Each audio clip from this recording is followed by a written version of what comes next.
Are you dealing with a personal injury? Don't go it alone. Turn to the experienced team at Phillips Law Firm. Their attorneys have helped thousands of clients get the compensation they deserve. Call Phillips Law Firm now. Call 1-800-JUSTICE or visit justiceforyou.com.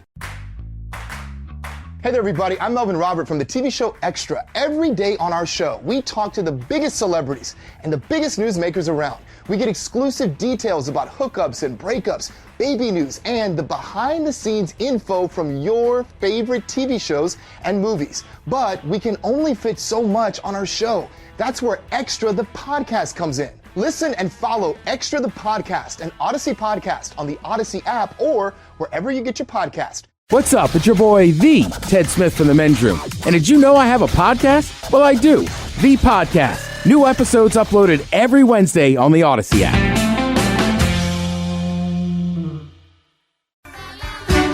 Unfortunately, what you're about to hear is real. The members of this radio program are simply not that bright, or what some people would call educated. They are merely stupid. They're not trying to offend anyone on purpose. And all have played doctors on TV. You have been warned and are cordially invited to join the party. This is the Men's Room. Forget it, man, and get with the countdown. Get with the countdown. Shake this square world and blast off for Kicksville. The trippers, the grasshoppers, the hip ones, all gathered in secrecy and flying high as a kite. This is the Men's Room with Miles and Thrill. You know what they say, shake your radio more than 3 times, and you're playing with it. You're listening to the Men's Room.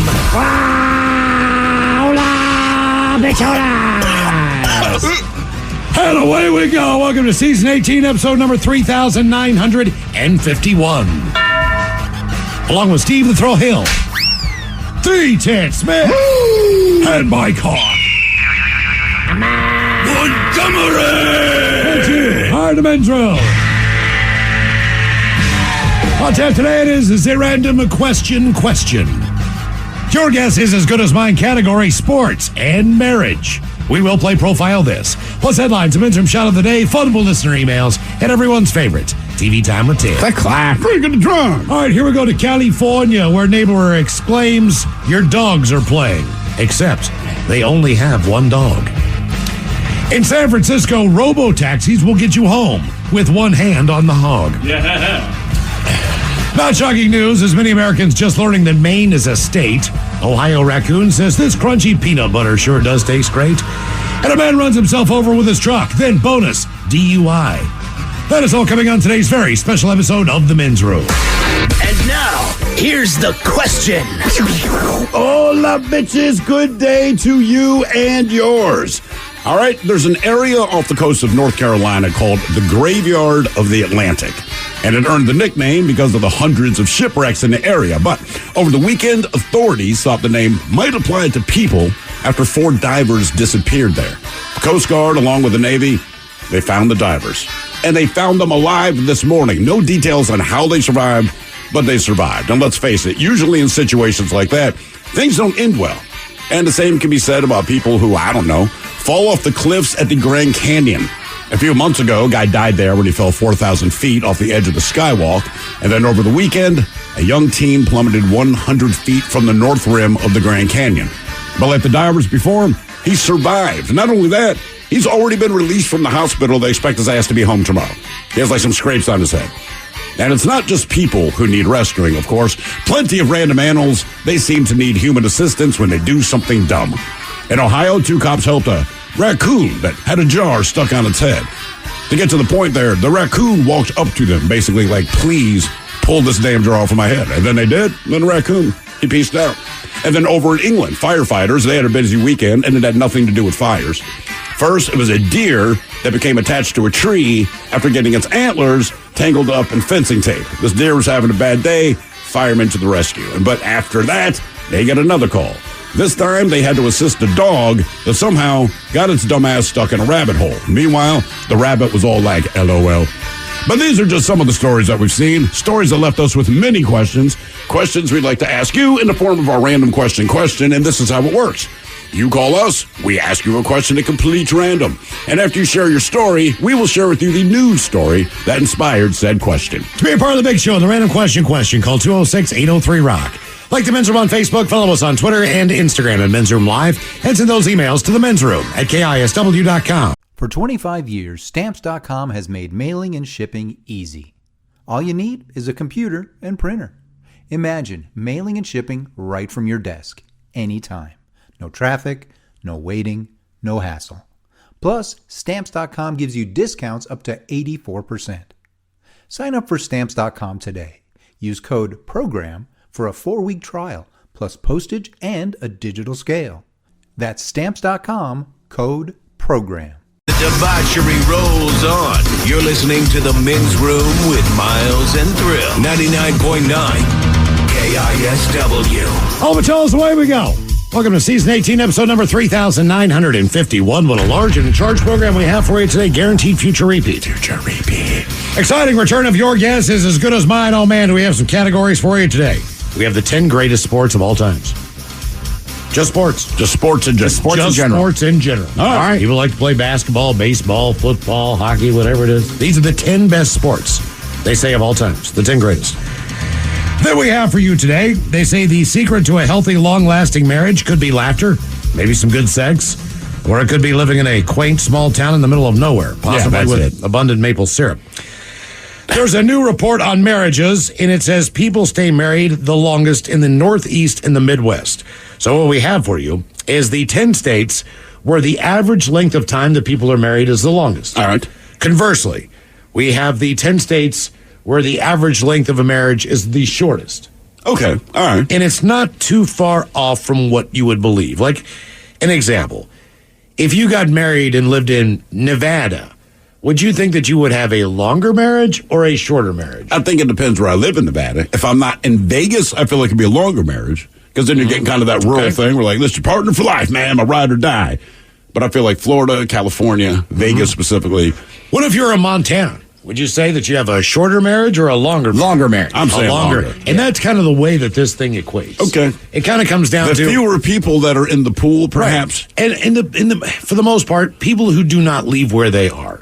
Yeah. So if you're going to be there forever, as far as the fish in the sea there's not as many as far as other areas. However, if you are someone to say lives in, Indiana and moves to, California, your marriage probably is going to be a lot shorter in California than it is in Indiana. For sure. And this goes on and on and on. Florida, you can do the math on Florida. Come on. You're going to move to Florida? Are you going to be married for a while? Or are you going to be married for a short amount of time? I think a short amount of time, or you simply agree to see other people. South Dakota. Now we forever. Long. Exactly. So that's kind of you get one, you hold on to it. Right. That's it. And man. I think you said that about to the first time that you went to Montana. Montana has a lot of attractive women because there's a lot of small towns, and small towns have beautiful women. The problem is they have been spoken for since they were 16 years old. Yeah, they're all married. They get married at like 19 or 20. Right. And they stay married. Mm-hmm. So that's coming up with your guess. He is as good as mine. And as we do every Monday through Friday, oh boy, you get more Men's Room live with the Men's Room Happy Hour exclusively on the Odyssey app. Download the Odyssey app and check out the Men's Room page. That's where you'll find all things Men's Room, including the Men's Room Happy Hour channel. And we've got a lot of love and a lot of props to give out from the weekend. Great weekend altogether. Thanks, by the way, to everyone who came down to Mike's Chili Parlor and Mike's Chili Bowl yesterday. Yeah, man. Had a great Chili time Bowl out was there. rocking. Man, it was rocking. He sold out of all the sausage. He sold out of all of our beer. He sold out of all of the liquor. And I feel like we repeat this every time we do an event. And we do, like, seriously, behind the scenes, we tell any purveyor, like, look, man, seriously, load up on beer and load up on liquor. These people drink, including us. Like, they're very like-minded, so just understand. And same thing. Just like, man, those sausages were good, too. I did not get one. You did not get one? No. Well, they sold out. But I will say this, the sausage, did you get one, Ted? I did. They were fantastic. I was just raw dogging one, just kind of eating it. Oh, really? No bun. No bun? Really? Yeah. Damn. No mustard, nothing? It just had gotten to that point in the evening. He was like, "You haven't had one yet." I was like, "You know what? Just hand me one. I'm just going to eat it." Yeah, all right. That was a great time. We do really appreciate everybody stopping by. Stoned Evergreen Travelers, they rocked the house, man. They were a blast. They're a great band, and the Seafair Pirates showed up, and it was a lot of fun. They did their thing, and that was cool. So if you had a chance to stop by, we really appreciate it. Hope you had as much fun as we did. I have all this contraband from the Pirates now for my kids. Yes, they're handing it to me. I'm like, "Oh, dude, cool, thank you." He's like, "It's for your kids." I'm like, they don't have to know. Got a little tired today from all that activity, but either way. That's the other thing, man. It was hot. Out in the sun. People. I love that. It's just the fact that the next day I'm like, "Ooh, I got sun-kissed." Yeah, I felt some of that. I even asked Ted on stage, and I'm like, "Hey, man, you put on sunblock?" He's like, "I'm putting it on now." And I realized he's rubbing his arm. I'm like, yep. Yeah, I couldn't find any yesterday, and then I think we were there for about 10 minutes, and Mike was like, "Hey, you need some?" I was like, "I do, thank you." So join us for the Men's Room Happy Hour. We'll give out some love for the weekend in episode number 445. Again, if you don't have the Odyssey app, download it now. It's absolutely free. You can catch up on all the podcasts we do. Listen to us anywhere here in the United States of America. People say, "Hey, I moved to blank and I miss your radio station." Well, just download the Odyssey app. You can drive across the country and listen to us the entire way across and anywhere you go. So it's just that easy, and it's absolutely free. And today is the day that we do our random question. 206-803-ROCK. Random. Hello, Danny. Welcome to the Men's Room. Hola. Danny, welcome to the program. Random question. All right. Hopefully you can answer this one, and hopefully the person's still alive. What can you not believe you or someone you know actually survived? Something that they went through. I don't know. I was in Iraq. Okay. That's all. What's the closest, as far as being there, I mean, it kind of speaks for itself, but as far as your individual experience there, what is the closest you think you got to kissing goodbye planet Earth? I was there in April of 2005 to May of 2006, and me and the guy that was like my bunkmate were going to go to the shopping center and buy a TV. And so we would have to take this little bus across the base in Baghdad, and then we'd, get off at the bus stop, smoke a cigarette, go inside and do our shopping. So wait. You're in Iraq, you're fighting for this country in a foreign country, and they're going to make you buy a TV? Yeah, man, they ain't going to buy yep. What do you just what do you call Xfinity, and they come over and hook you up? How does this work? What kind of service do you get when you get the TV? We all pitched in and got like a satellite internet system, and our barracks was like internet linked. Ah, okay. It's like a lot of money, but yeah, we had internet, and then we just wired it up with Ethernet so we could hook like 4 Xbox 360s together and play Halo and stuff. So the most dangerous mission that you went on was to go and buy a TV. Well, so what happened is I decided to stay back and call my girlfriend at the time, later my wife, and there was a rocket attack, and it was like it hit the bus stop basically right outside, and like 6 people died, and like 19 people got injured. It was like a major attack, and I would have basically been there at that time had I not stayed back. Now, would that not have been an attack from U.S. forces? These are mortars from Iraqis. No, he's on the base. Oh, you're on your own base. Okay, I see. I thought you said you went into town.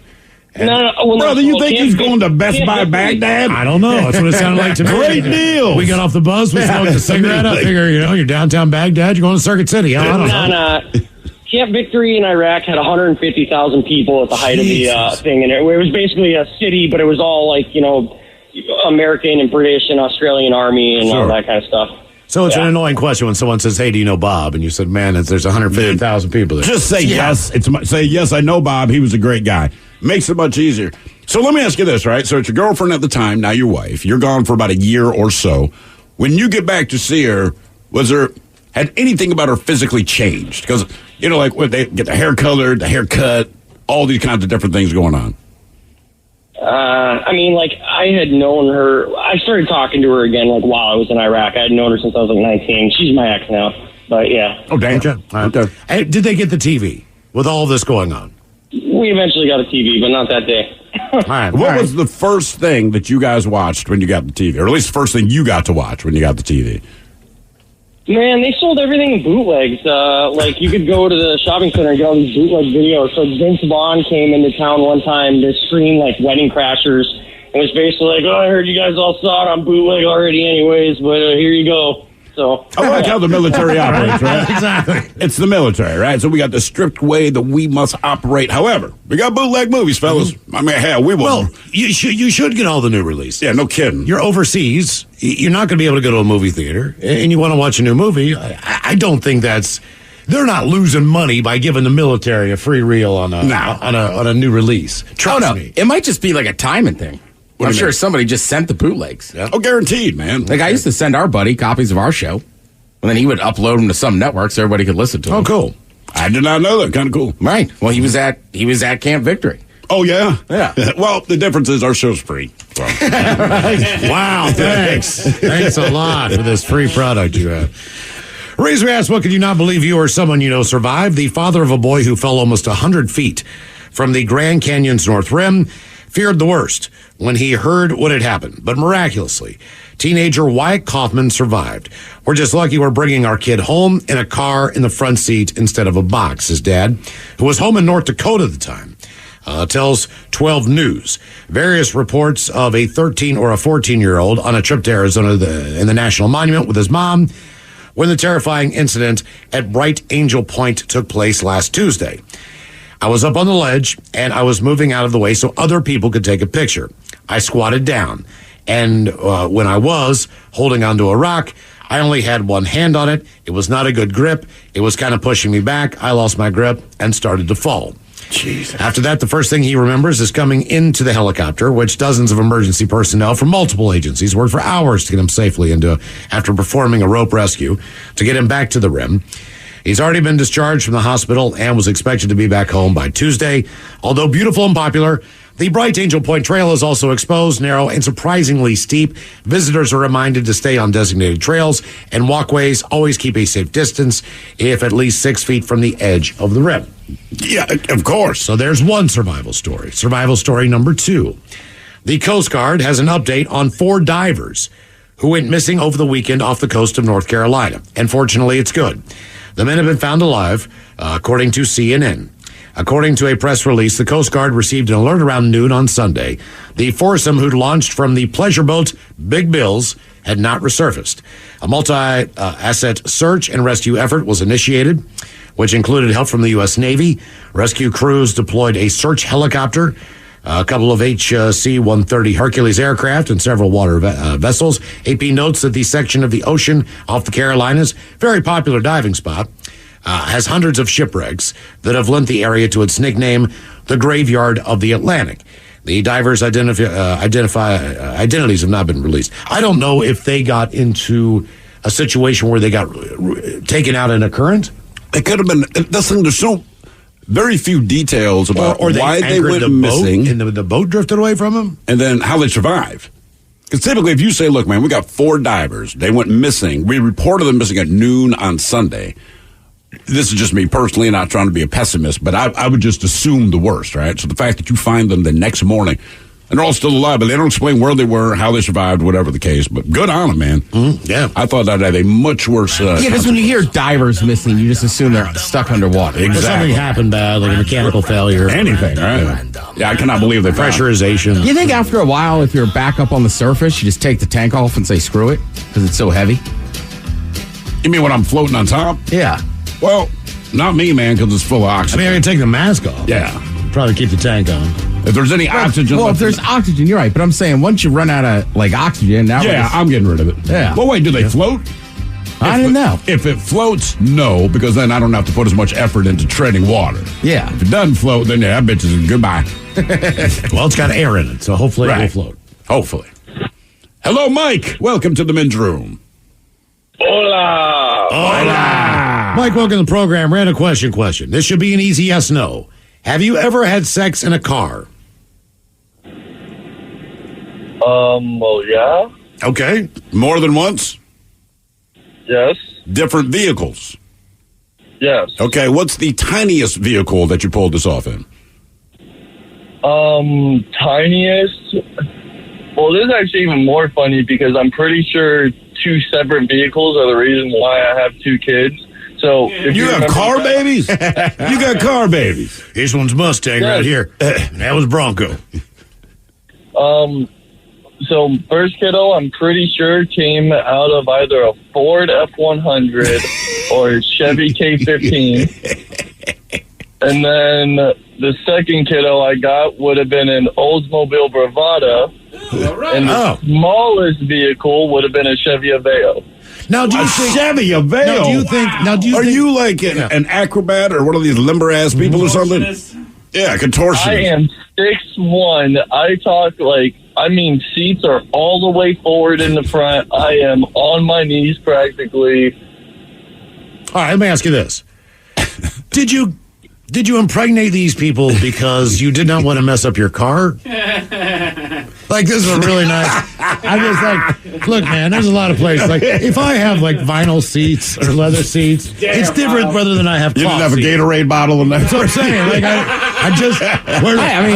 look. If he's got two car babies, there's just something he really much enjoys. You get into a car that's owned by a woman, guaranteed box of tissues. No man has a box of tissues in their car. Every grandmother's got a box of tissues in her purse. An oil rag. Aye. That's all I got in my car. That's what I'm saying. Guys don't take tissues with them in their car. It's a woman thing. They always have tissues. Glove compartment's got tissues. Got a couple extra napkins. Do you need to blow your nose? I'm on the ready. I got some in my purse. Right. I got a full box in my car. It's on the back window. Guys don't even think to save the extra napkins or have tissues. Now, I do know somebody as tall as me. He owns a Miata, and he swears up and down that at least 5 different females have been inside that Miata with him. His name's Cameron. That's all right. Calling him out. So, ladies, if you meet a Cameron that owns a Miata and he offers you a ride, you're getting 2 rides for 1. The reason we asked if you ever had sex in a car, believe it or not, did you realize that there are self-driving taxis in San Francisco? Man, I heard they were beta testing it, but I had forgotten. Well, they just approved a big robo-taxi expansion. So now these bad boys can run 24/7, and more cars can be added to the fleet. But not everyone is happy about it. There is one group, though, whoever is happy. People who enjoy having sex in robo-taxis. A writer for the San Francisco Standard just did a big story on it. The headline is, San Franciscans are having sex in robo-taxis and no one's talking about it. She spoke to 4 different people who said they've gotten it on or hooked up in a driverless taxi. All of them were in cruise cars made by General Motors. One guy said, hell yeah, I've done it 3 times. This isn't exactly a new idea. It happened plenty of times on the old HBO show Taxi Cab Confessions. But not having a driver there with you means more people might be inclined to do it. And experts aren't too surprised, by the way. A study in 2018 predicted that autonomous vehicles, that's just going to lead to more sex on the road. Yes. Even without a driver, you're not really alone, though. Those cars do have windows, also security cameras inside, so everything is captured on video. Companies don't always review the footage, but they can if they want to. And if you're caught, maybe they could ban you from the robo-taxi, although they have not banned anyone else. I would not ban you. I want to get that voyeur porn on, man. Yeah. Spokesperson for the competitor, Waymo, says, quote, the vast majority of our riders are respectful and follow our rider rules, not like the people at robo-taxi. More of the Random Question coming up, 206-803-ROCK. Fine folks over at Mary's Place. They've got over 400 kids of all ages staying in shelter who need your help. That's why Kicks for Kids is on. And Mary's Place is doing an awful lot of good. The idea, the 400 kids need a pair of shoes to wear. Brand new. Before the start of the school year, gives them the confidence they need to go back to school, walk the hallways. Kids get to pick out their own brand and style. So $50 buys a pair of sneakers for a child. 100 hooks up a teenager. So if you could donate now at KISW.com, the goal is to reach $20,000. That should put brand new shoes on every kid that they shelter. Perfect. Yes. So if you could please head to KISW.com now and donate for the kids with Kicks for Kids. It is our random question 206-803-ROCK. We got a couple of texts here addressing various things we've covered on the show. Ted, aluminum scuba tanks float more as the air runs low. Your tank is strapped to a buoyancy compensator. The name speaks for itself. So there you go. All right, so keep it on. Keep it on. All right. As far as having sex in a vehicle, someone here says, my youngest child was conceived in her mother's Pontiac Fiero. Oh, that is a small car. And I can't read exactly how, but to your point, Miles, that is why she got pregnant. He did not have room to remove himself, if you will. They also say, hey, there's certain guys that have napkins in the glove box. They're construction workers. We need them for when the toilet paper runs out. I got those. Yeah. Someone else says, subject, car sex. I'm 6'3", and in my 2001 VW Golf, It was a trick, but fantastic. And the sub made it better. Also, I've used a sock, Taco Bell wrappers, and when that didn't happen, I got it detailed. Damn. So there you go. The answer to your question. You're right. You end up getting pregnant because you don't have room and you don't want to mess up your gut. Random. The things you learn. Hello, Gary. Welcome to the men's room. Hola. Gary, welcome to the program. Oh, we're doing great, man. A little bit tired, but how are you? I am doing quite excellent. It's a lovely day. I'm at the beach. You're at the beach. Yes. What? Where are you? What beach you hanging at? Newcastle Beach Park, the land of goose curds. Okay. Yeah. Sounds I'm lovely. just kind of staring at the algae floating around. Whatever. Yeah, I saw Staring at the algae. I saw where they closed Green Lake in the swimming area today because of the algae. Did they? Man, all the time. Yeah, that happens every summer. And a little bit earlier than this year, but last year. But all right, let's go with this one. What meal would you say traumatized you as a child, as a kid? Like, what meal were you just like, oh no, we're having that tonight?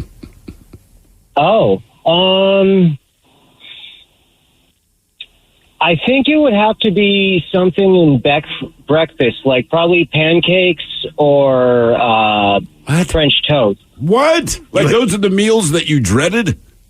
Dude, isn't that weird? I mean, Yes. I love Cinnamon Toast Crunch. Like, that's just a universal fact, but like, there's something about just cinnamon and honey that when I smell it, it just floods my sinuses, and I really can't taste very much else, and I don't enjoy it. So you enjoy Cinnamon Toast Crunch, which means you are somewhat sane, but pancakes and French toast skeeved you out as a kid. Those are like, man, I was French so toast. happy. Yeah, if you got French toast on the weekend, that was a good weekend. Guarantee. It meant your parents had just hadn't laid. Nothing wrong with pancakes at all, man. But when you do French toast, that's a different level, I think. Yeah, if we got that, I'm like, all right, I was there. My parents had morning sex. They're in a great mood, and that's why we're having this. My dad's whistling. My mom's making bacon. But otherwise, man, as far as traumatized, anything my mother made. But the one thing in particular, man, and I brought this up before, she stopped doing it probably around 1980. But when I was real young, she'd make this tomato pie. And I've since had tomato pie, and tomato pie now just seems like a frittata with tomato in it. Sort of. She did not do that. It was the equivalent of a cherry pie, but instead of cherries, it was tomatoes. That's literally it. It was a crust on the bottom, there was a crust on the top, and it was stuffed full of tomatoes. And you would think we're in prison or something. And she would make this. Now, did she like this? She liked it, yeah, man. But she makes it once every 2 weeks. My brother could stomach it. My brother and my mom have a very similar palate. They like kind of everything. But I remember she'd whip this thing out, man, just put it on my plate, and it's like, I'm not going to eat this. You know I'm not going to eat this. And then you got you have to sit at the table until you finish this. And like I said, I realized the shrewd plan they had because I wouldn't eat it, and they knew I wouldn't eat it, and I was content to just sit at the dinner table until bedtime. And like, they weren't yelling at me. I wasn't even pissed about it, but I'm like, look, I would rather sit here and be hungry than eat that. Well, let me but I ask you realized, looking back, I believe that when she made it, it was probably the same day of the week, every couple of weeks. I guarantee you, now that I'm a parent, I get how this works. There's a TV show they probably wanted to watch uninterrupted without having the little kids, mom, doing all that crap. So I think, honest to God, looking back, I think she made that knowing that I'm not going to bug her because I'm going to sit in the kitchen and I'm not going to leave until bedtime. They can watch their show, right, without being harassed. Because like I said, they were never mean about it. So I'm pretty sure the tomato pie was strategic, but I hated that. You always talk about Black Boomhauer and the Houston family and how good they hook up all the food. Good, right. So when you go to Norfolk and your in your mom's family, yeah, are they not good cooks? They're very good cooks. It's just a different style, right? So, and the difference is they cook different meals every time you're there. So they may or may not make a meal you like, but for what it is, it's going to be good. Black Boomhauer, brother, you're getting barbecue. No, that's fine. So, yeah, right. So it's not that the folks in Virginia couldn't cook. They could cook very well, but you didn't know what you're going to get. But Texas, Thanksgiving, Christmas, summer, winter, your birthday, Valentine's Day, you name it. You're getting ribs, you're getting brisket, you can get some daboude. You got to try some of that boudin too, man. Put some of that on the place. So it's the same meal every time, but it's so good, I don't care. Reason we asked you what meal traumatized you as a kid, there's a Reddit discussion going on now about things that people just could not stand growing up, and it covers the board of all kinds of crazy stuff. My father would put raw liver in a juicer and then make that pate into liver pancakes. No bacon, no onion. I was forced to eat mayonnaise sandwiches. It was so disgusting, and I wasn't allowed to leave the table until I was done. Mayonnaise sandwiches. Mayonnaise sandwich I've had. Are you forced to eat it, or is it that you're broke? That's That's generally why you're eating a condiment sandwich, right? Mm-hmm. Correct. Most people that eat a mayonnaise sandwich, you don't have money. Liver pancakes, he just hated his children. Boiled fish heads. Another said, oh, God, this salad my mom would make that was literally just frozen peas and cheese chunks coated in mayonnaise. I couldn't even be near her without gagging. And then they beat me for being disrespectful or ungrateful. Whenever she make it, I'd start crying and hide under the bed. I was around 5 or 6. Thank Christ she eventually stopped making. Could you imagine making food that was so terrible that your kid cries and hides under the bed just to avoid eating it? Right. I mean, let's do something new. You want to talk about a horrible Yelp review? That is the worst parenting Yelp review ever. As far as I'm crying, kids are hungry. Right, man. I mean, they look forward to food. I mean, geez, whiz. Giant steak-like hunks of cow liver, inedible. I have no idea what possessed my parents, but this was on a regular rotation in my house in the late 70s. Bologna and ketchup on white bread. My babysitter used to give this to me for lunch every single day, until one day I started gagging out of nowhere, and I have not been able to have bread and ketchup together since that time. Oh, even like on a burger, man? I mean, we ate a lot of bologna sandwiches, but it was always with mustard. Always mustard, man. Yeah. Beets. I threw up all the time. Have not been able to look at them ever since the same way. My mom would take a package of chicken thighs, skin on, bone in, dump it into a pot of boiling water. Oh, no. Cook it like that, then serve it up. We were allowed to add salt and pepper after, though, so it was a little bit better. Yay. And one person just said, cream and mushroom soup. Just served as the soup. Worst meal I've ever had in my life. Because no one uses cream and mushroom soup. Because that can's always for something else. You always add it. My mom would make like a casserole, like egg noodles with that cream of mushroom soup. Yeah, I've had that before. And then something else. I hated that. Someone there says, spaghetti. Ours consisted of elbow macaroni and tomato juice. Not sauce, tomato juice. And then someone, tater tot casserole. I wish my mother would have made tater tot casserole when I was growing up, man. I'll eat it now. I haven't had it yet. And someone says canned spinach. Can't touch the stuff. I will say this. I make a tater tot casserole once in a while. Yeah. It is awesome. I think so, too, man. I don't know if they just got sick of it or they just don't like tater tots. I've never met somebody who doesn't like tater tots. Right? They're just mini hash browns, right? Yeah. They are. They go great with cheese. I mean, isn't that Burger King's thing at breakfast? They have hash rounds. Yeah, hash rounds. They do, and they're fantastic. Yeah. Right, but it's just a tater tot. I will say this. As far as we talk about universal breakfast all the time, and we were talking about off air last week, the fast food restaurant that we would pick, if you got a free card, like one of those Subway cards or whatever, and I'm stuck on McDonald's just because I love their breakfast, I love their hamburgers and everything else, and I just think it's something that no matter what, breakfast, lunch, dinner, I could use that card to go to McDonald's, at least get a Big Mac or whatever the deal is. Their hash browns are hit or miss. It just depends. But with the little rings, those are fantastic that they serve at Burger King. They're crispy. Every time. They never get soggy. I mean, I stole it from Taryn as I saw her do it one morning at her house. But like Mike and his wife were over last year and we were watching like Red Zone, right? Because Hawks weren't on yet. Same thing. I just made bacon, eggs, and tater tots. Seriously. I mean, fantastic. Said it right? Because I don't know. I just don't think I'm not going to shred up potatoes and make hash browns. Hell no. I never buy the already shredded one, so it's like tater tots work. But Wendy's wins with their little mini seasoned JoJo potatoes. I think I've had those once. I don't know that I've ever had their breakfast. They are great. I mean, and then again, the sandwiches, just okay. But their tots are great. I mean, Burger King makes a good breakfast sandwich. I just think McDonald's is superior on the breakfast sandwich. Their potato game isn't as good. If they're like across the street, would you like go to McDonald's, get the sausage McMuffin, drive across the street to Burger King and get the round? Absolutely. See, that's funny. I think the hash brown at McDonald's is awesome. It just depends. Crispy. I know, but if you say, I'll pick mine up and then drive 15 more minutes to work. By the time I get here, it's all soggy and, kind of... Where the rounds seem to stay warmer longer. Yeah, and stay you're right. Crispier longer. So as far as the transport goes, maybe if you have them there, it's a little bit different. People still bitching about their foods here. Tuna casserole with peas. See, that is the worst. Why do you got to add peas? It's like adding raisins to oatmeal cookies. Like, God damn it, man. I just really feel I know you like it, but like, look, how about this? You just make some frickin' oatmeal cookies, and then if you want raisins, Mike, I dump like 8 on the side of your plate.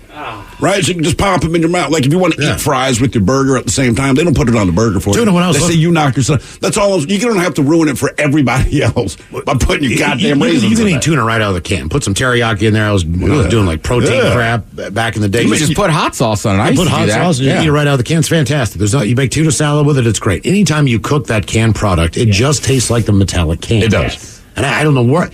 You just can't get rid of that taste. It tastes like you're eating like, I don't know, your car. Somebody else give another tuna casserole. My aunt used to make it with American cheese and peas. It's the grossest thing I remember eating. Again, the peas come back, man. Are you saying, oh my God, to the peas, Mike? And it's American cheese, dude. I agree on the cheese. I'm saying the peas are the raisins, man. I can eat for some reason. You don't bitch about the peas in your tuna casserole. For some reason, I don't like peas, but I can eat split pea soup, which I'm assuming is peas. I can eat split pea soup as well. And I can eat peas. It tastes like ham. Well, usually it has ham in it. That's what I'm saying. But it tastes like the ham, not the peas. So I'm like, okay. I love peas. In a pot pie, they don't bother me. So I think those are the two areas where I'm like, peas don't they don't get in the way. Shepherd's pie, maybe, something like that. Oh, yeah, there's a lot of stuff where peas show up. But get in there, peas. No, they shouldn't. How about hominy and lima beans? What is hominy exactly? It's kind of big like corn grits. I mean, unrefined grits. But then again, they added lima beans, which is like the peas and the raisins. Where it's like, to me, it's the Karen move, right? Thank you for making chicken salad. Why are there dried cranberries in it? Like, I never knew. Stop with the nonsense. Hominy and lima beans, like, I don't know. You slow cook that, I'd be into that. I think the lima beans kill it. My mom made me try. I thought I hated lima beans until I found out that the butter beans that I like down at Asado in Tacoma are actually lima beans. So it's really just how you make it. It is. And I never had it made well, so I didn't know that it could have that. I mean, I love those things. I've never had good lima beans. And the first time I tried lima bean, I did not want to try lima bean. But again, back to my mother. She put them on my plate. I didn't even know what they were. She explained it. She's like, just try one. I'm like, please do not make me try this, man. I'm looking at it. And it's kind of like when you see a complete stranger. You don't know them, but you guys make eye contact, and you both establish that you hate each other. You do not know why. It's just understood we're not going to be friends. That's why I felt with these lima beans, right? So I ate one. About 30 seconds later, I puked up the rest of my dinner at the dining room table. And I never had a lima bean out. Same thing with artichokes, man. They can't just try it. Yeah, I think you'll like it. That's what she said, okay? She said that one. Usually she wouldn't just blatantly lie. She'd be like, just try it. The same thing we all ask our kids. This one, my mom lied to me and said, I think you'll like it. And I trusted her. And I popped this artichoke heart in my mouth, man. And the first thought I had besides ew was just like, I cannot believe she thought I would like this based on my history of eating. Like, do you think you have like one of those things with I don't know, like cilantro, where you can't? There's something about vegetables cilantro. But people either like it or they have it tastes bad to them. Well, it's like butter and margarine. Some people can't tell the difference. The people that can swear by one or the other. Generally, same with mayonnaise and Miracle Whip, or right? But my brother, I think he was in 10th grade, which would have put me in 5th. Somewhere, anyway, he's in high school, but he came home with these little paper towel tabs. Look like hits of acid, right? And he asked us to each just place it on our tongue. And my father and I, we put it on our tongue, and we spit this thing out. And my brother and my mom kept it in their mouth. They were fine. It just tasted like a paper towel to them. And we're like, what is the point of this? So for a school experiment, they sprayed these paper towels with some chemical or some enzyme that's common in vegetables. And if you could taste it, it's just sheer bitterness and horrid. So my father and I, who both do not like vegetables, we didn't know that's what the study was until he explained it to us. But we tasted this bitter-ass paper towel. Meanwhile, my brother and my mother did not. And he explained what it was. And I'm like, there you go, man. It's not me being picky. I can taste their truth. It's like that. All right? That's why I asked. It's like that movie, Them, or They Live. Yeah. What's the one where he puts on the glasses? And when you put on the sunglasses, you could read what the billboard really said. And you could see that guy who looks human without the sunglasses is actually an alien. So what I'm saying is, I'm not wrong. You can't taste the evil. You cannot taste the horrible if it's my kid, I'm going to be like, hey, kid, just try this to see if you like it. Sure, but as time goes on, and it's always the same thing, a vegetable. And then you throw up at dinner. Yes, I did. At dinner. Like, on my plate. I can't imagine if I made something for my kids that was so bad to them that they threw up at the dinner table. I did. And then after that, because that was the not food poisoning. Just couldn't stand the food you made. It was after that I did the artichoke. Kids throw up all the time. And the artichoke, I did not puke at the table, but every time. So as the night went on, every time I thought back to eating that artichoke, because I just never had a taste like that, my stomach would do all that stuff. And I remember my mouth filling with spit, and I just blew chunks into the toilet. I'm like, it's an artichoke. Here's the difference on kids throwing up all the time, too. They throw up because they overeat. So when I eat an entire bag of Fritos, yes, I threw them all up everywhere. But man, were they delicious going down, and that's why I finished the bag of Fritos. So when kids throw up, it's because they ate too much, not because the food was so horrible that they threw up at the dinner table. Right, that's the difference. I know. It's not Halloween I wouldn't be upset. Look, I get it. I ate too much of your delicious. That's fine. Not this sucks. I mean, I get it as a legit thing with the vegetables, but I also can understand where his parents were just like, keep trying them. No, look, I do the same thing. And my daughter, she's the picky one. Like, I hate this. I'm like, I know, we just needed to make sure. That's it. Now we check it off the list. More of the random question coming up. 206-803-ROCK.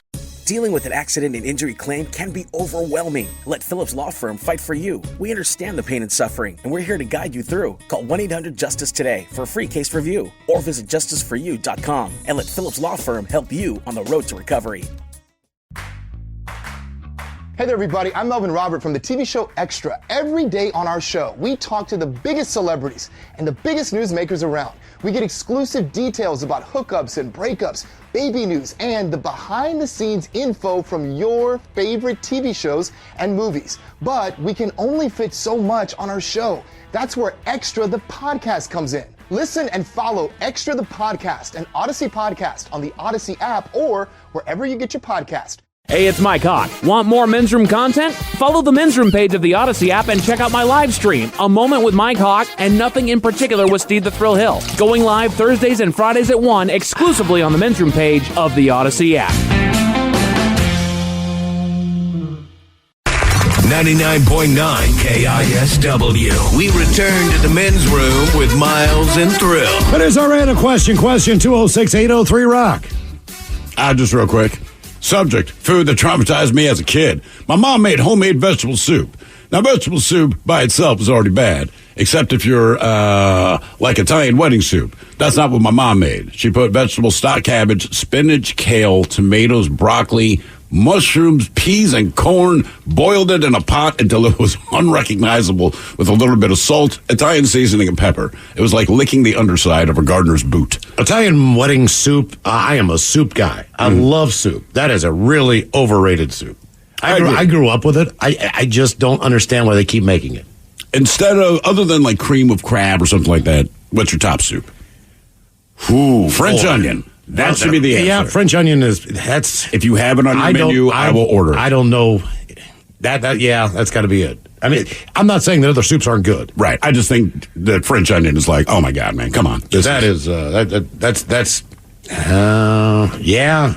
All right, so you can't put like crab, you said no crab there's like soup. cream of crab and all that, and those are like more upper echelon, but I'm saying just like standard soup. Well, I like a cup of clam chowder. Is clam chowder soup? I say it is. But yeah. Chowder's kind of soup. Yeah. I mean, I've had some clam and salmon chowder that was great. I don't like cooked salmon. I like it smoked. I like it raw. I mean, I think for me, I often just buy either chicken noodle or split pea and ham. And there's nothing wrong with chicken noodle. It's like chicken noodle's great. It's like the plain Lay's potato chip. Like, you avoid it, you get all these other flavors, and every once in a while, you have one, and you're like, damn, this is good, man. Yeah, with the cheese that's melted on top. Oh, my God. Crap, man. I don't know that I've ever actually had French onion soup. Really? Yeah.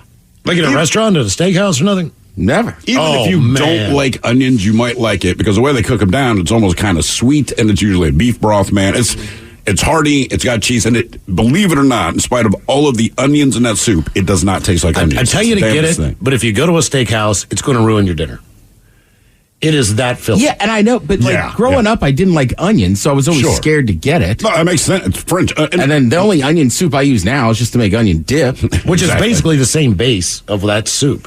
Yeah, and I was watching a food show last week, and they were I think they were in France, showing a place that makes it. And I was like, I should really go try this. Dude, seriously, it's worth trying. It'd blow your mind. It's that good. Random. Or I'm wrong and you'll hate it. But either way, it's worth trying. I think it's great. Good old beef broth. Hello, Jeremy. Welcome to the Men's Room. Hola, boys. Hola. Jeremy, welcome to the program. I was the one that sent the text in last week. Yeah. I think Miles said something about, like, yeah, she's probably seen a lot, and she ended up cheating on me later, so he might have been right. No. Oh, wow. Hey, man. Right. Look, congratulations to Miles. No, I've seen the movie. I mean, come on. Don't think you're the only one. Miles, don't ask how my dad is doing, whatever you do. Don't do what now? Don't ask how his dad is doing.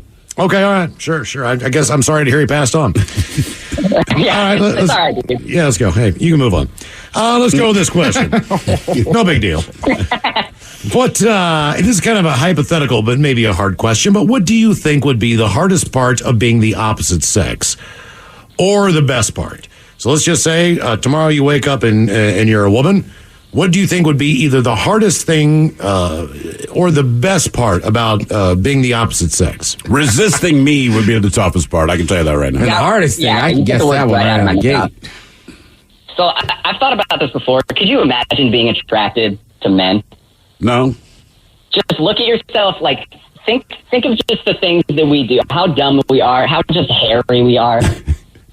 Like, we're just gross, man. Like, I can't. That's like a curse that you can't ever turn off. You know I feel bad for women because we have testicles, right? So my thing is, like, the body's the body, and you can be attracted to a body. Women don't have anything like real gross on them on the outside, but like here we are, and once you get to our testicles, it's impossible for me to believe that you do anything other than ignore the fact that I mean, it's just this wrinkly, awful looking. Keep in mind, just because you're a woman doesn't mean you have to like men. That's true. Yeah, no, that's absolutely, and that's probably the best option, because then you don't have to worry about the grossness of dudes in any way. You're not one, and you're not attracted to them. What do you think? Yeah, but that does not mean the guys are. Look, you could love women, but that does not mean that every dude in the bar is still going to hit on you, drop lines on you, all the rest of that crap. What about what do you think would be some of the best parts about being a woman? Having the door held open. Yeah, that's being courted would be pretty cool for sure. But also, for one, every dude that courts you pretty nicely, you have a million that are, hey girl, come here. You know what I mean? Like, all right. Oh yeah, you are correct. See, here's Princess. Not that drinking is that important to me, but on the weekend I like to get one when I'm golfing or whatever. A little bit, typically a lot earlier, obviously, than we do Monday through Friday. But the one thing about being a woman is you're never going to have anyone really bitch about your drinking that much. So you could wake up on Saturday morning and go, baby, I'm making mimosas. Do you want one? Right. And we're not going to say, hey, what are you doing? It's 9 o'clock in the morning. Well, why don't we just go get some breakfast then and we'll have some mimosas? All right, game on. I'll get a Bloody Mary. If you're a woman, you can do that. Like, if I woke up in the morning at 9 o'clock, cracked a beer and said, what are you doing? Oh, you're going to hear about it. I'm going to go cut the grass. That's hell to pay. But if you're a woman, you could go to brunch with your friends. You could just make a picture of mimosas in the morning. Right, no one cares. And then you can just get along with your day. I think it depends on the woman. I had a buddy, he dated a girl. It was not funny. It was sloppy. Yeah. And it wasn't I mean, look, that possibility exists. Right, so it's like... But to Miles' point, just the early morning drinking. If I crack a beer and it's 9 a.m., the wife's like, are you serious right now? I'm like, you're drinking a Bloody Mary with vodka in it, man. Yeah, I mean... You have more booze in that glass than I am drinking right now. Also, think it'd be good to be able to wear like yoga pants to work, more comfortable clothing. As far as I would just go out and get free drinks. I don't feel like women are ever comfortable in their clothing, though. No, you know, I rarely, unless we're wearing a suit and we're somewhere fancy that you have to wear that garbage. Rarely do I hear a guy say, "Man, my shoes are killing my feet," or "My pants don't fit right." It's like, we just buy clothes that fit, and then we're good, and that's it. Right. Well, the reason we asked, what do you think would be the hardest part of being the opposite sex or the best part? A man has stuffed, are we ready, 39 pancakes into a sports bra in order to understand what his wife goes through every day. Why pancakes? Well, I'll tell you what. That is an odd thing. All right. So this woman, she went to social media to reveal that she discovered her F cup bra size was the equivalent of 39 pancakes. As far as the weight, so what did a guy do? She challenged her husband to stuff a sports bra with just that, instructing him to go for a run with his new padded chest to feel like what she experiences every day. So before putting their experiment to action, they headed to the supermarket to stock up on pancakes. Casey's boyfriend, Brandon, immediately ran into an issue when he tried to put his seatbelt on in the car, asking how he was going to fit it over his shirt. Welcome to my life, his wife shot back, noting her daily struggle just to put on a car seat. When the pair started on the run, he immediately noticed that there was sweat under the pancakes and had to keep clutching at his pancake chest to make it easier to run. You're doing great, sweetie, she cheered as Brandon learned firsthand what she goes through when exercising and just trying to complete simple tasks. At the end, she asked what it felt like to have her breast size for just a short workout. Look, it's hard, he said, agreeing with his wife said that the chest size wasn't always cracked up to be. Video so far has clocked up to 1 million views since it was posted back in July. But, yeah, it's a lot of pancakes. I just looked this up now. It says, or flapjacks, I guess. Flapjacks. What is an F cup size? It says, if you are F cup breast, it means that your bust measurement is 6 inches larger than the band measurement. So, like other cup sizes, there's lots of differences between F cups, for existence. For example, if your band size is 32 inches and your breast size is 38 inches, your breast size is 32F. Wow, that is big. I'm trying to get like a qualification here. They have a picture where a guy's kind of holding up a pumpkin, saying that's about the size that you're rocking if you have an F cup. That's some big old boobies. You got some big old boobies, girl. I'm shocked how many letters there are. I mean, I guess you have to keep going up if a woman's breasts get that large. What was it, Drake? Doing the concert. That chick threw a bra up on stage, and which women do, but he stopped the show because this bra was so goddamn big, and they found it was like a G cup, something G. Yeah. I mean, it was a big old bra. I'm looking it up right now because you're right. He was just like, the man stopped the show to pick up the bra and just like 36G. 36G. Good Lord, man. That's more flapjacks. Hello, Tanner. Welcome to the men's room. Hola, guys. Hola. Tanner, welcome to the program. Random question. Let's see here. All right, let's go with this one. What did you love growing up that your parents absolutely hated?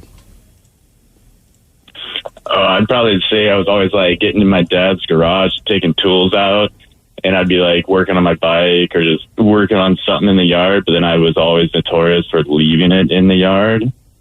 That is a problem. Yeah, so my dad would like hit it with the lawnmower, and then you see a socket like shooting across the yard, and then I'm going and hiding somewhere. All right, yeah, that's, man, I'll tell you what, there's nothing that a dad hates more than going to look for exactly something that he knows where he put back in his socket. Where I know I put it, you borrowed it, and that's how many times you say this to your kid?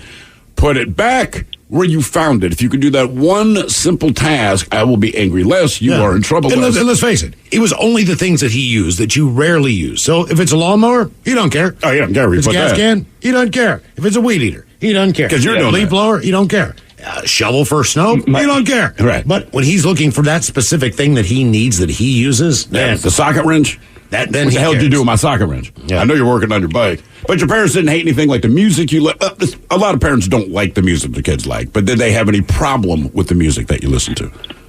Oh, my mom was freaked out when I got into Rob Zombie and Marilyn Manson. What did she think? Like, you're going down the dark path, you're going to be an evil person? Yep. Yeah, for sure. Well, you should have told your mom that Rob Zombie was on Pee-wee's Playhouse. Yeah, I mean, exactly. And used to work on what, electric company? Yeah, mine was Kiss. My parents were cool with Kiss because they thought it was so silly, which looking back on, like, they found that comical. But they, a couple of years later, when you start discovering other music, remember they bought me Screaming for Vengeance from Judas Priest. And the name did not sit well with them, but they were like... But the album cover was not offensive. But they also bought Blizzard of Oz from Ozzy, where he's holding a cross in his hand like he's about to slam it down. So, and they never said much. But one day, I was about 15, and there was something on the news back in the 80s when Tipper Gore was doing her thing with the PMRC and all music is evil and kids are doing bad stuff. And so they said, you listen to Black Sabbath? I said, yeah, I listen to Black Sabbath. It's a true conversation. Dad looked over and said, you ever thought about suicide? I said, because of Black Sabbath? He said, yeah. I said, no, it's stupid. No, because of living with you? And he said, well, that's what they're talking about on the news. I said, the music has nothing to do with it. No. Trust me on that. Suicide Solution was on Blizzard of Oz. That was a song that was anti-suicide. And that was where everyone got mad about these things. You said, look, just so you know, if you have a problem with Suicide Solution, you are encouraging children to kill themselves. This song, we understand what he's saying. He's saying it's bad. So when you're there in Congress screaming about this, like, wait, let me get this straight. You want kids to kill themselves. Like, no. It's like, okay, well, neither does Ozzy. That's what the song's about. You should celebrate. How about Goodbye to Romance? You know what romance is, Steve? I was going to say, it wasn't rock, but there was some rap stuff my parents did not like. Sure, because language. And I was going to say, it was more just the language. My parents were not happy with me watching Speed Racer because of the violence. What? It's a cartoon. Speed Racer? Dude. Speed Racer? 24 people died in an episode. What? In that It's cartoon. Speed Racer. It was the death. It was all about the death. Not the monkey in the trunk. No, monkey Not in the a trunk. kid hiding all in the the kids trunk. in there. Chim's in there with Right. what's his face? I mean, A kid is hiding with a monkey. Right. An underage child with a monkey is hiding in the trunk of a race car. with Trixie. Right. And Chim. Oh, right. You don't have any questions about what's going on In a with race that. car. Yeah. While they're racing. Exactly. It's not like they were driving down the street. Guy's doing like 190 miles an hour. Right. Chopping through woods with like saws and stuff. There's 2 children and a monkey in his trunk. Reason that we asked, what did you love that your parents hated? If they say one song, the Beatles fans, the late George Harrison's mom could have picked to describe how she felt about the fans of her son's band. Get Back may have been a top contender. At least that's the impression one gets from a letter penned by Louise Harrison, which is set to go on sale later this month at the Liverpool Beatles memorabilia auction. Now, George's mom wrote the note November 23rd, 1963, and it was one of more than 2 dozen she wrote to teen Janet Gray, as she regularly helped the Beatles answer their fan mail. So when her son was around the That is world, nuts. if he did not call her or get in touch personally, she would write a letter to him through Janet Gray, who answered the fan mail of Beatles fans around the world. So in this particular letter, Mrs. Harrison had a particular beef with the young groupies who went wild over the Beatles. Quote, last Wednesday, I went to Manchester, and I was really disgusted at the way these so-called fans just screamed right through the whole of the Beatles act. So she couldn't hear most of the concert. Nobody with any sense would pay for a ticket just to stand on a seat and scream and not hear one sound from the stage. Then she added, I was really ashamed that I was a female. Other letters from her between 1963 and 66 also go up for auction. Some of them bitching about touchingly intimate and encouraging women who were constantly surrounding her son. I'm sure George was like, Mom, shut up. Yeah, others addressed her own motherly concern toward her son, whom she saw in Surrey in 64 after a car crash that he survived. George was there 5 days before I came home. He was very thin, but he was okay, she said. The letter griping about the Beatles fans is expected to draw between $125 and $190 when it goes up for auction. You would think that I would just assume that if you're a Beatles fan, that's affordable and worth picking up, but that's George Harrison's mom. Yeah, and talking specifically about that. You know, it's funny, she talks about just how people with no sense would go to a concert and scream louder than the music's playing. My wife went to Billie Eilish the last time Billie Eilish was in town, took my daughter, and my wife likes Billie Eilish, so I'm like, dude, you go, I'm not trying to go to this show. So she comes home, I said, how was it? She goes, I guess it was good. I'm like, what do you mean? She says, everyone there is a 14 or 15-year-old girl, and every girl there knows every word to every song that girl sings. And so the only thing my wife heard, she said, you couldn't even hear the music. It was like an 18,000 person karaoke. And she said it sucked, man, because she goes, Billie Eilish has a good voice. Not everyone singing along does, but they sang so loud. Every note, or not just the chorus, like literally every note of every song. She's like, so I spent a lot of money to listen to little girls sing. I also feel like her music tends to be a little bit lower on the register. She sings a lot softer. She's got a set of pipes. She really does. But I feel like it's always, all the way down she's here. moody and going through whatever. So it's not hard to sing over the top of her. Also, like my buddy, I had a friend that coached for the Rain for a while. Yeah. And like they had some superstars on that soccer team. Absolutely. And after the games, they'd go sign autographs. And the register, the tweens and teen girls when they're screaming, I mean, it is awful. It's piercing. Yeah. All that just driving nuts. Just there was a certain age with my 2 kids, they could hit a note that was just ear piercing. And that's where my daughter is now, and she's not a big fan of spiders, much like her dad. The difference is I just scream an expletives, man, but she hits that weird register you're talking about. It's like, oh my God, baby, it's a spider. I don't like spider. It does not warrant all of that. Dial it back. Hello, Candy. Welcome to the men's room. Oh, get out of here. Hola, good sirs. Hola. Candy, welcome to the program. Random question. I cannot believe you called because I had this thing in my hand before you did, and I knew it was you. Oh. Candy? Yes? Although, obviously, it's got to be a favorite because it's a product that people enjoy. What is your least favorite candy? Your least favorite candy? You. Oh, me? I will eat just about any kind of candy, but those things you get at Halloween. They're like this brown, nasty taffy. Mary like Sue's? What, a Tootsie Roll? No, it's brown and it's old-fashioned. Only old people hand it out. Are they like little flat rectangles, kind of? Yeah. I think it's Sugar called daddies? Mary Sue. Mary Sue, okay. Because it's like the color of old mustard or baby poop, right? Yeah. You can't quite identify what flavor it's even trying to be. I know exactly what you're talking about. One, you are correct. Only old people will do that. And like when I was growing up, they were pretty popular, and I understand that, but no one actually likes those them. bit of honey. It's a Necco product, so that makes sense. Of course it is. Necco wafers are terrible. Does Necco make anything that anyone actually likes? I don't think so. Yes. What do they make that someone likes? Licorice. Well, the Neckos. The Neckos are awesome. The brown ones. Ooh, Ew. like those? No. Well, a lot of people eat Almond Joy because it's got coconut. Correct. And that's where I'm at. But I get it. So there's But I know what coconut tastes like. I don't understand what those Mary Sue's are supposed to be. I'm also getting it's not Mary Sue, it's Mary Jane. Mary Jane. Mary Jane. I will say this in defense of Necco wafers, like my mother loves them, but she's also turning 80. Yeah.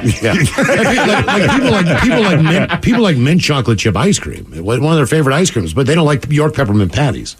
It tastes entirely different, man. That is where an Andes tastes a lot different. Because peppermint's different than, like, spearmint's different than peppermint's different than mint, right? Mm-hmm. Yeah. So if I ask you guys, if they were to find a cure for cancer in a candy that you hated, okay, what do you think that candy is? Or a potential? Candy that I hated? I might be right there with candy, you just call. But those aren't prevalent enough, so. I'd say Whoppers. I do not like Whoppers. God. They're awful. I know there's worse stuff. Go through them. I'm trying to think of like the movie theater crap. Candy corn's awful. Candy corn is not a bad guess. What about Good and Plenty? Good and Plenty, not a bad guess. It's a horrible candy. A new study. Candy sucks. It does. I mean, why is it in the movie theater? Why do you have sucky candy at the movie theater and nowhere else? Nobody walks into a 7-Eleven and goes, "Oh man, where's the Good and Plenty's?" But they don't buy them. They don't have any. But why is the movie theater having it? Hey man, where's your Good and Plenty? I mean, they do, but they walked in with a hurricane. Yeah, but you bought to take the dust off the box. A new study has found that a chemical in black licorice could help fight pancreatic cancer, one of the world's deadliest cancers. That is the worst candy, yes. Experiments on mice have shown that the flavonoid in licorice root can kill pancreatic cancer cells, not the candy flavoring, actual licorice root, which is an herb that's widely used in traditional Chinese medicine. So if you like the black jelly bean, for an example, you are in. Researchers also found it can make treatments like chemotherapy more effective, so it's a very promising development. Research is still early, but either way, they're saying that one of the cures they believe that could at least help you a few years is black licorice or black jelly beans. It couldn't be chocolate chips, could it? I think if you're in that situation, you eat them by the handful. More of the random question coming up, 206-803-ROCK. A connected business community is a strong business community, and a strong business community is good for all of us. That's why Coastal Community Bank works to keep those connections strong. Like bringing local business owners together to share their information and experience, connecting you with local resources that might help your business, and lots more. Find out all the ways Coastal can help you at coastalbank.com. Member FDIC, Equal Housing Lender.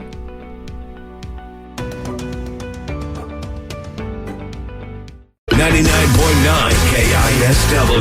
The Men's Room returns with Miles and Thrill. Your guess is as good as mine on the way. The categories today, the top 10 sports of all time. And marriage.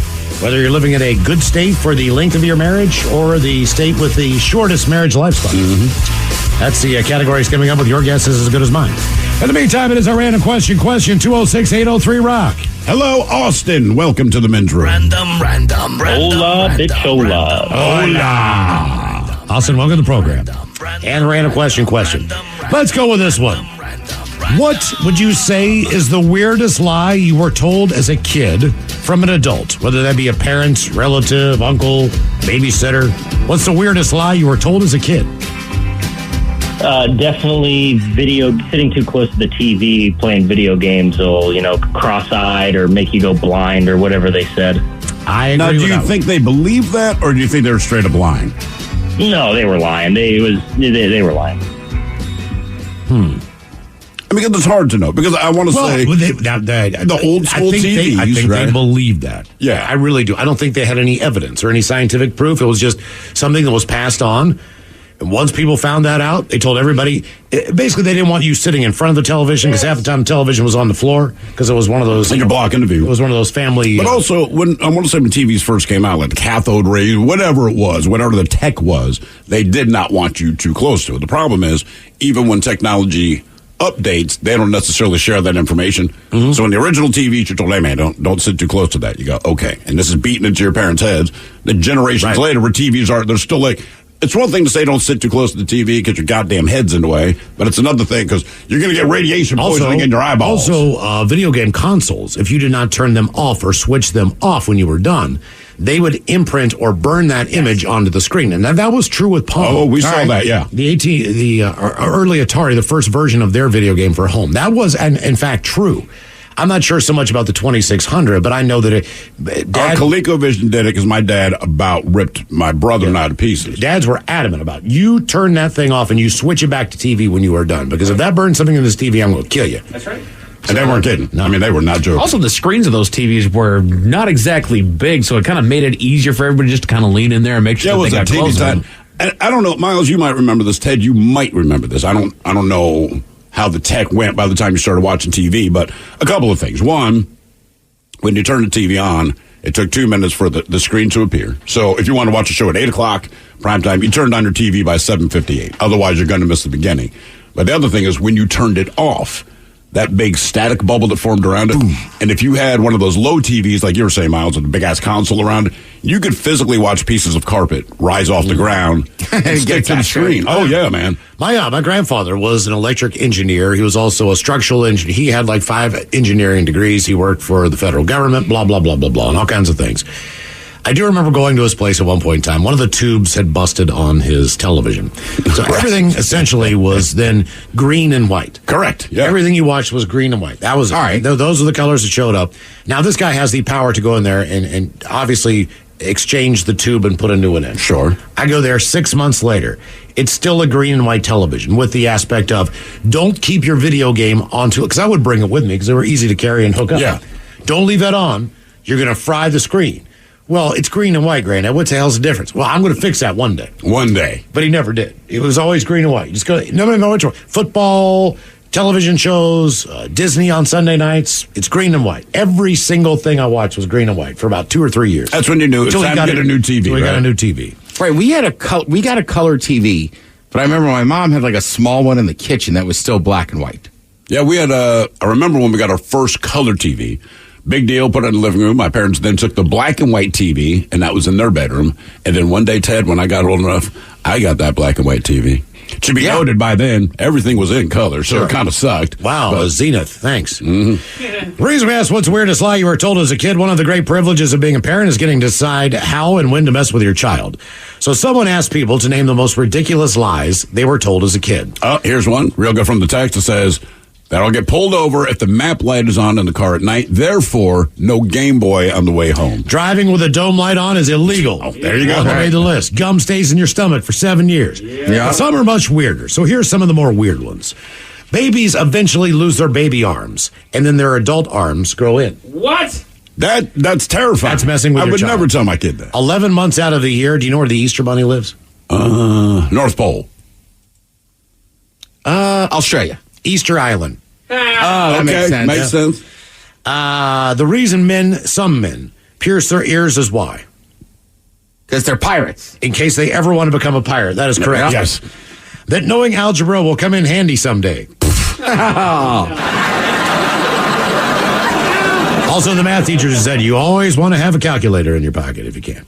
That one is a popular meme, and it's hilarious. Oh, the teacher's they're like, yeah, you're not going to have one in your pocket all the time. Brother, we got everything in our pocket. Yep. Yeah. Your blood is blue inside your body. Yep. It only turns red when exposed to oxygen. I believe that's about a few years ago. Yeah, I absolutely, because you look down at your veins, you see blue. The term going commando means driving with your windows down. During the first Iraq war, a kid's grandpa told him Saddam Hussein shot down Santa's sleigh. Oh, damn. But then it turned out that Santa was alive and well. These are just, hey, look, grandparents, parents, you do mess with your kids in weird ways. You do, for sure. Depending on the level. All lizards are named Russell because they make a rustling sound when they're in the bushes. Moths are the ghosts of butterflies. And finally, the waves of the beach are made by whales. All those things I'm told to. All right. I heard that jellyfish were just whale sperm. Oh, no. Think about it. Yeah. What is that told what with the cows that are laying down, it's going to rain? Yeah, if you see cows laying down, it's going to rain. But I honestly think your mom thought that. Yeah. That's what I'm saying. I don't think she wasn't lying. She believed it too. She was just wrong. No, I don't. And then there's people are pointing out the oldie but the goodie. If you swallow a watermelon seed, one will grow in your belly. Oh, yeah. All of those. And then someone here added, look at Grandpa. I'm sure he was happy to hear that. Random. Well, like people still tell you if you eat the core of an apple, right? Like it's like the seeds It's full of cyanide. Like they have cyanide. It is not enough to kill you. Right, you would have to eat an insane amount of just apple cores for it to work. Yeah. Well, my grandfather would do stuff like, hey, you want ice cream? I'm like, yeah. He's like, look, we're still going to have to go home and get dinner. So you can't tell anybody that we stopped and got ice cream. And he'd get a big-ass milkshake, and I'd be sitting there with my ice cream cone, and the deal is this, man. When we get home, you need to eat everything on that plate. Exactly. And we never stopped here, or I'm never taking you for ice cream ever again, because he was the one sneaking in the goddamn milkshake. Correct. Did you stay quiet? Oh, yeah. Are you kidding me? That's a deal, man. I know, but I just feel like that would be tough for a kid. Well, because sometimes... Especially if it's like a dinner you don't like. Because after Grandpa dinner... took me for ice cream. You don't understand. After dinner, my grandfather would say, hey, Miles, you ate all your meal. Would you like a little bowl of ice cream? I'm going to get one. That's like, hell yeah, Granddad. Yeah. I'll take a little bowl of ice cream. It's like, good. I figured you might want something sweet. Yeah. See, good looking out. Yeah. That's how he didn't lie to me. He lied to his wife. That's what I do with my son, man. If we go to the soccer game, I'm like, you can get whatever you want. I don't get that big ass soda, bro. If we're at the soccer game, get whatever you want. Don't tell your mother. That's all. Hello, Taylor. Welcome to the men's room. Hola, boys. Hola. Taylor, welcome to the program. Random question. All right, let's go with this one. What is the longest job you've ever had, and how long was that job? The longest you've been in one location on a job? I'd say my current profession, I've been with this company for a total of 12 years. That's a good run. What do you do for a living? I put the wings on airplanes. Okay, and I'm sure do you enjoy your job? Oh, I love it. Because I'm not the guy who actually does the hard work. I get to tell people what to do. All right. How much has that job changed on technology since you started? Not really a whole lot. I mean, as far as where we're at, you can't much change how it's built. Yeah, I was going to say the tech, like being aerodynamic is still being aerodynamic. Like, stick with it. I like it. Right. And now, are you attaching the wings to the fuselage? Is that your job? Yeah, we set them down and then we slide them in, drill down, and connect them. Is that one of the last steps on the plane? Because I figured you could probably do the fuselage if it's inside, have more room for aircraft, in a hangar or whatever. Then when you pull them out, do you put the wings on? No, so when we put the wings on, that's like, we call it flow day 4, and then it continues down where they had like blankets, the engines, all that kind of stuff. Okay, all right. Interesting. Okay. That's a good run, man. That's great job. Reason we've been here for 18 years. This has got to be the longest, 18 and a half. It's the longest. It's a period. I'm never going to have a job longer than this one. No, there's no way. Based on the time frame left in my lifetime, I'll be dead before that. The reason we asked what's the longest you've been on the job, a Burger King worker, you've heard of this guy, who went viral after it was revealed he hadn't missed a day of work in 27 years. Has now received more than $400,000 in donations. Now, Kevin Ford, he is a line cook and a chef at the Burger King inside McCarran International Airport in Las Vegas. He's worked there for 27 years. Last year, you might remember this, he went viral after he posted a TikTok celebrating a milestone. In all of his life, he never missed a single shift after 27 years. So the restaurant managers, they pulled all their resources together and they rewarded him. Yes, with a goodie bag that included a movie ticket, candy, pens, a keychain, a Starbucks cup, and other items. Users watching the video Starbucks cup. We're quick to point out what a cheap and sad reward this was for a man who put in so much work, with one user dubbing it just completely insulting. So, Ford's daughter started a GoFundMe for her father, who she says, hey, he worked at the fast food restaurant for so many years to put her and her siblings through college. The fundraiser took off, with many donating the $27 to celebrate the milestone of 27 years without taking a day off. A few celebrities even joined in and donated to the man as well. So Ford said he would use the money to visit all of his grandchildren and help pay for his retirement. And after a year, they managed to raise $400,000. Damn. Ford recently announced that he's using the money to retire. So on the GoFundMe page, all right, Ford's daughter, Serena, wrote, he originally began working this job as a single dad when he gained custody of me and my older sister some 27 years ago. Then as our family grew and he remarried, he continued to work there because of the amazing health insurance that he was provided through the employee because it was unionized. This got all 4 daughters through high school and college with full health care coverage. Nice. So he wanted to keep doing that. My dad continued to work here because he does look young. He is coming up on retirement age, and leaving would cost him his retirement. In no way are we asking for money, or is he expecting any money from anyone. But if anyone feels like blessing him, he'd love to visit his grandchildren someday down in Texas. She later added some photos and said that her dad used some of the funds to visit his grandchildren eventually in Texas. He said the fundraiser changed his life forever. The generosity of so many people all around the world has allowed me to save for retirement and my children's and grandchildren's futures, and even to someday soon own my own home. Nice. Dreams really can come true, he said. But a goodie bag they gave him. A goodie bag. Come on, 27 years. Thanks, dude. Here's a Starbucks cup and a movie ticket. I don't feel so bad about them firing me after 2 weeks. Random. I mean, that's the thing, too. I get what people are like. At that point, like, just don't give them anything. I think that's less insulting. Right? Yeah. A movie ticket, by the way, wasn't 2. Ticket. Right. It was a single ticket. Jesus. Hello, Justin. Welcome to the men's room. Hola. Hola. Justin, welcome to the program. Didn't you go to BKU? I did go to BKU. Yes, I don't think I was an official graduate. You didn't even graduate, man. Well, no, I got you didn't get your cap and gown. I got into my original station, which was the chicken and fish area. I worked the drawers and the heating area for that. But fries are a different. That's a whole different degree. The grill's a different degree. Operating the drive-through menu, being a manager. Yes, you close. Yes, you open. But you're being told what to do. So I technically was nowhere near that degree at BKU because I had not mastered the art of being able to run any station in the restaurant. Pathetic. So you got like the 1 year of a community college type. Yeah. Oh, man, I dropped out. Yeah. I mean, I didn't even go. Didn't make it to Eagle Scout. Did you actually work a shift? Yeah. Oh, yeah. All right. I mean, you worked on the job. All right. Here's what they do, Ted. They take you into a closet. I swear to God, it was like 4x3. And beat you. They close the door, and then they make you watch a video cassette. Right. And so, like, every time you started your shift, you had a different video that you had to watch. Oh, my God. And then you went out and you started your job. Sometimes you were shadowing. Sometimes you were working by yourself. It just depended on the day, the situation, staff, and everything else. But you were learning on the job. Hey there, newbie. Which is problematic. How'd they run it at Jack? Pretty much the same thing. They were just, you sat in there and it wasn't videotapes, but it was just videos that you watched and they were over cartoonized and, Right, yeah. When you put the fries in the bin, you push this button right here. When you hear this sound, that means they're ready to come out. You believe it or not, man, some of these 18-year-old kids, 20-year-old kids knew what the hell they were talking about because they worked there. Most of those people came in from Pittsburgh to train us because we did not have a Burger King. We were the first Burger King that opened in West Virginia. All right, so they came down. And, you have this 20-year-old with, like, just a Pittsburgh accent. It's like, let me tell you, like, hey, look, kid, when Friday comes around, here's one thing you need to know. He's like, you need to have that fish ready to go for lunch, man. He's like, people eat the fish sandwiches on Friday.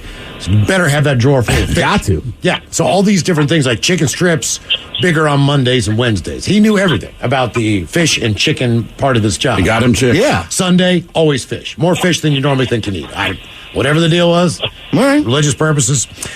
But let's go with this question real quick. What is the weirdest thing that has ever happened to you while driving or riding in a car? The weirdest thing. I want to say it was actually not too terribly long ago. I was driving to work from Mount Vernon to Ferndale, and in the middle of I-5 was just a family of raccoons, just chowing down. So I stopped and went around them, and they just kept eating their food, and I went on my merry way.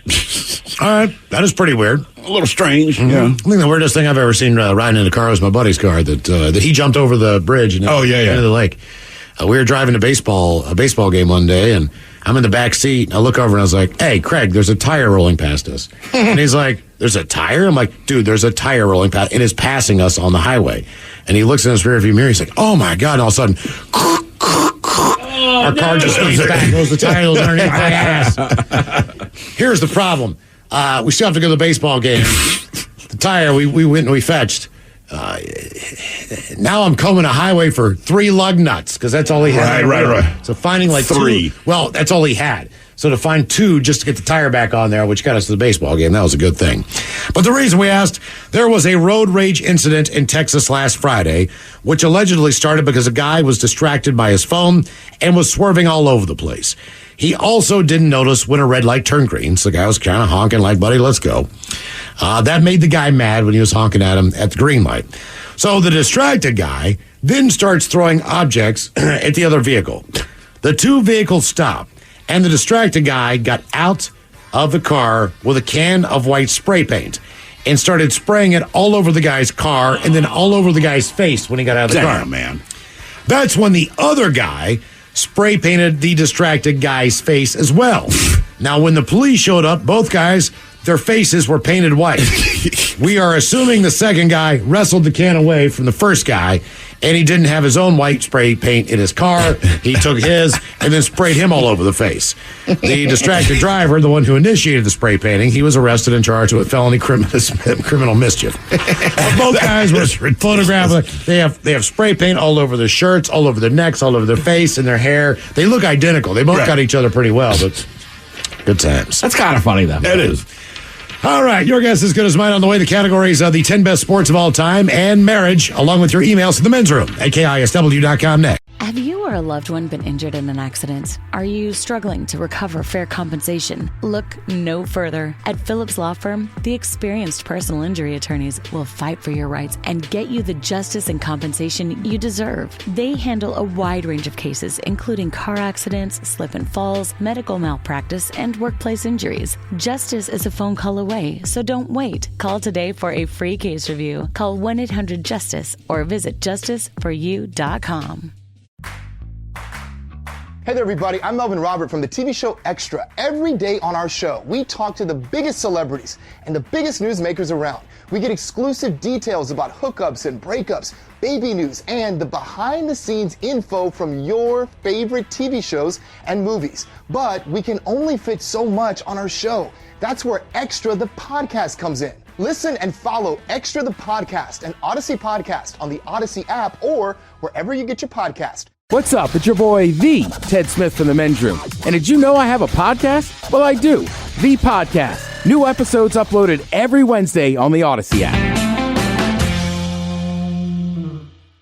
The debauchery rolls on. You're listening to the men's room with Miles and Thrill. 99.9 KISW. Your guess is as good as mine. Coming up, a first time for a few emails from the men's room at KISW.com. You've got mail. Couple from our random question today. Hola, guys. I am a 36-year-old male. The hardest part of being the opposite sex, I think, would be, if I was a female, opening new pickle jars. This would be a huge problem since pickles are delicious. Thanks for doing what you do. That from JD. Ironically enough, our own Robin Fox had a very similar situation and sliced her thumb wide open. Didn't she go to the hospital for it? Hell yeah. Doctor, yeah. Opening pickles. Yeah, opening and in the end, pickles. all you get are pickles. Yeah. Food that traumatized me. Pacholas, I grew up mid-class, so we had cheap food to feed a 5-person family. The food that traumatized me as a child is beef stroganoff. Ground beef and a weird tasteless gravy over rice. I'm sure there are ways to make that dish appealing, but nope, they couldn't do it. It was also only until college I learned that mushrooms could be cooked other than boiling them. Well, maybe my mom was just a bad cook at the time. Yes. She makes phenomenal food now, though. Keep on rocking, guys. That from B-Dub.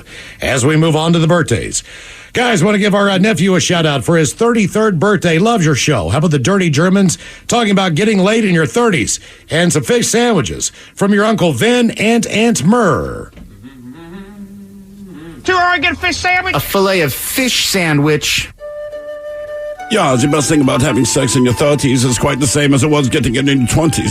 You're having sex, But also in your 30s, you know more what you want. And clearly, your uncle and aunt, they believe you're old enough now that they are permitted to watch. Yeah, see, that's the fun part. It's in your 30s. Nobody looks down on you when you take a little drug, a little performance enhancement. Yeah. Next thing you know, you're Sammy Sosa. Guys, please wish my sister Michelle a very happy birthday and a happy wedding coming up on the 24th in Florida. We live in Massachusetts, and her fiance's father is not doing very well. I know you guys are awesome, so thanks. Long-time listener, first-time emailer. Can we give him your penis is too small for Michelle because she doesn't have one. Which would have wanted. Bitches, my name is Lisa. I wanted to give a happy birthday shout-out to Shane, pronounced Stink Butt. I want to wish him a very happy 38th birthday. Could you have the dirty German say something about our age gap of 16 years? Yeah, I have no problem with this age gap of 16 years, assuming that he is older than, say, the age of 32. Yeah, I just find it weird that this man is into these old women. Yeah. 22-year-old guy like it. Look it up, sure. All right, guys, here you go. Happy, happy, happy birthday. Happy, happy, happy birthday. Happy, happy, happy birthday to you, to you, to you. Ja, the Dirty Germans brought to you by Men's Room Original Sausage. Available through Uli's World Famous Sausage, mensroomlive.com, and other fine retailers. Fly. Thank you, Bob, and we appreciate it. Let's get a contestant on the line now for your guess is as good as mine at 206-803-ROCK. Couple extra emails. Subject, Men's Room World Tour. Stop number 4 at Mike's Chili Parlor. Guys, did you guys film the Chili Bowl thing for public release or audio to Odyssey? Film would be great to see. Go Hawks. That from Kel. I think we put some stuff up on social media for sure. We did not film the entire event because we were there drinking, hanging out, and having fun. Yeah. I mean, it mainly would just be us. You'd just be watching a video of us talking to people. And drinking. And having fun. Yeah, that's pretty much it. Yeah, that's what I'm saying. Like, it's awesome if you go. The events are a ton of fun, but I don't know that you miss anything not seeing it. Speaking of, guys, great meeting you. Thrill, Ted, Mike, and your friend Charlie, Miles. I'm listening to Nick Michaels' The Deep End on KISM, a solid show. Enjoy some bourbon at the end of the night. Not only that, Brad from KISM, Terrence's husband, was there. He was, yeah. And hung out with us. You know what I like about that email? They said it was great meeting me, Ted, Mike, and your friend, Miles. Charlie, but they never sure. said that it was fun to meet you. Yeah, that was the first thing. Miles, great meeting you. Thrill, Ted, Mike, and your friend Charlie. I think you're just making that up. Yeah, sure. Have a great week. Anytime you and Charlie want to drop by after a round of Chambers, let me know. Thanks again. Mike's was a great way to end the weekend. That from our buddy Robert, who was responsible for our whiskey bourbon tasting. Yes. The way experienced. He's a I met guy. him. He was like, hey, so I sat down next to him, and it's funny because he goes, hey, I'm Robert. I'm the guy that brought him the whiskeys. I was like, oh, cool, thanks, man. And he goes, so you guys should do the whiskey tastings. And I'll be honest with you, brother, we weren't doing tastings. We just straight up drank your whiskey. Yes, exactly. He's like, well, I told him the same thing. Yeah. I said it was not long for this world. Yeah. He asked me how I liked it. I said, I don't know. It got opened on a Monday or Tuesday. It didn't make it to Friday. No, it did not. No. We drank it all. Guys, great seeing all of you at Mike's Chili Parlor. It was a great party. Me and my wife, Kaya, are the ones that hooked Miles up with a Super Bowl hat from New Orleans. I think Miles was faded by the time we got there at 5. Was wondering if he remembered to take the hat in the box with him. I did not, but Ted did, and I have it at my desk. If not, I hope Thrill or one of you boys did. It was brand new, and that's pretty spectacular for a 10-year-old hat. No love lost. It was left behind. Let's see here. Maybe you'll get to experience Bacon Point someday. Owen Bear says hi. We also got to meet your buddy Sean there for a few minutes, Ted. Oh, nice. We talked about how awesome our names are. Seemed like a great dude. That from Sean and Kaya, a.k.a. Steve Canyon. And one more. Steve Canyon's a legend. On the subject of Mike's Chili Parlor. Guys, just wanted to shout out and say that the World Tour stop at Mike's Chili Parlor with you all yesterday absolutely ruled. I mean, obviously, bringing the party and having a blast at all times is kind of what we do, but combining our brand of party with the party you guys bring was over the top fun. So thanks for doing that. If you feel so inclined to mention on a hot mic that Stoned Evergreen Travelers are playing at Daryl's Tavern in Seattle this Saturday the 19th, along with the profoundly badass Hot Spring Water. That would be super cool, too. Can't thank y'all enough for having us. So, as we travelers like to say, peace, love, and F you. As also seem fully spelled out and printed on the shirts that we had available at the show on Sunday. Throwing out that shameless merch promo since we forgot to bring any out to Mike's Chili Parlor. See, it's not just a band name. It's a lifestyle. So come and get some this Saturday. Stoned Evergreen Travelers. Hot spring water. That is at Daryl's Tavern in Seattle. Love you all and mean it. That from Misha Monster. And those guys are absolutely fantastic. You should go see them if you've never seen them before, and that'll be at Daryl's Tavern in Seattle this Saturday. All right, time for a little Your Guess is as Good as Mine. It's an easy game to play. We get a contestant on the line. You pick from one of two categories, and then try to get as many right in said category before 3 strikes, and you're out. Steve, who is our contestant, ready to play Your Guess is as Good as Mine? No one, Miles. We don't have anyone? No one. Oh, a single freaking person. All right, guys, what do you want? Do you want the states where people stay married the longest, or places where marriages don't last long at all? Or do you want the 10 greatest sports of all times? I want to go marriages that don't last. The states that don't. Marriages that don't last. You're looking at them. The secret to a healthy, long-lasting marriage could be laughter or sex, or it could be living in a quaint small town in the middle of nowhere, possibly with abundant maple syrup, they say. CNBC has a new report on marriages, and it says people stay married the longest in the Northeast and Midwest. So let's go over those 10 states where the marriages last the longest first. All right. Coming in at number 10. That would be New Hampshire, where the average marriage lasts 21.5 years.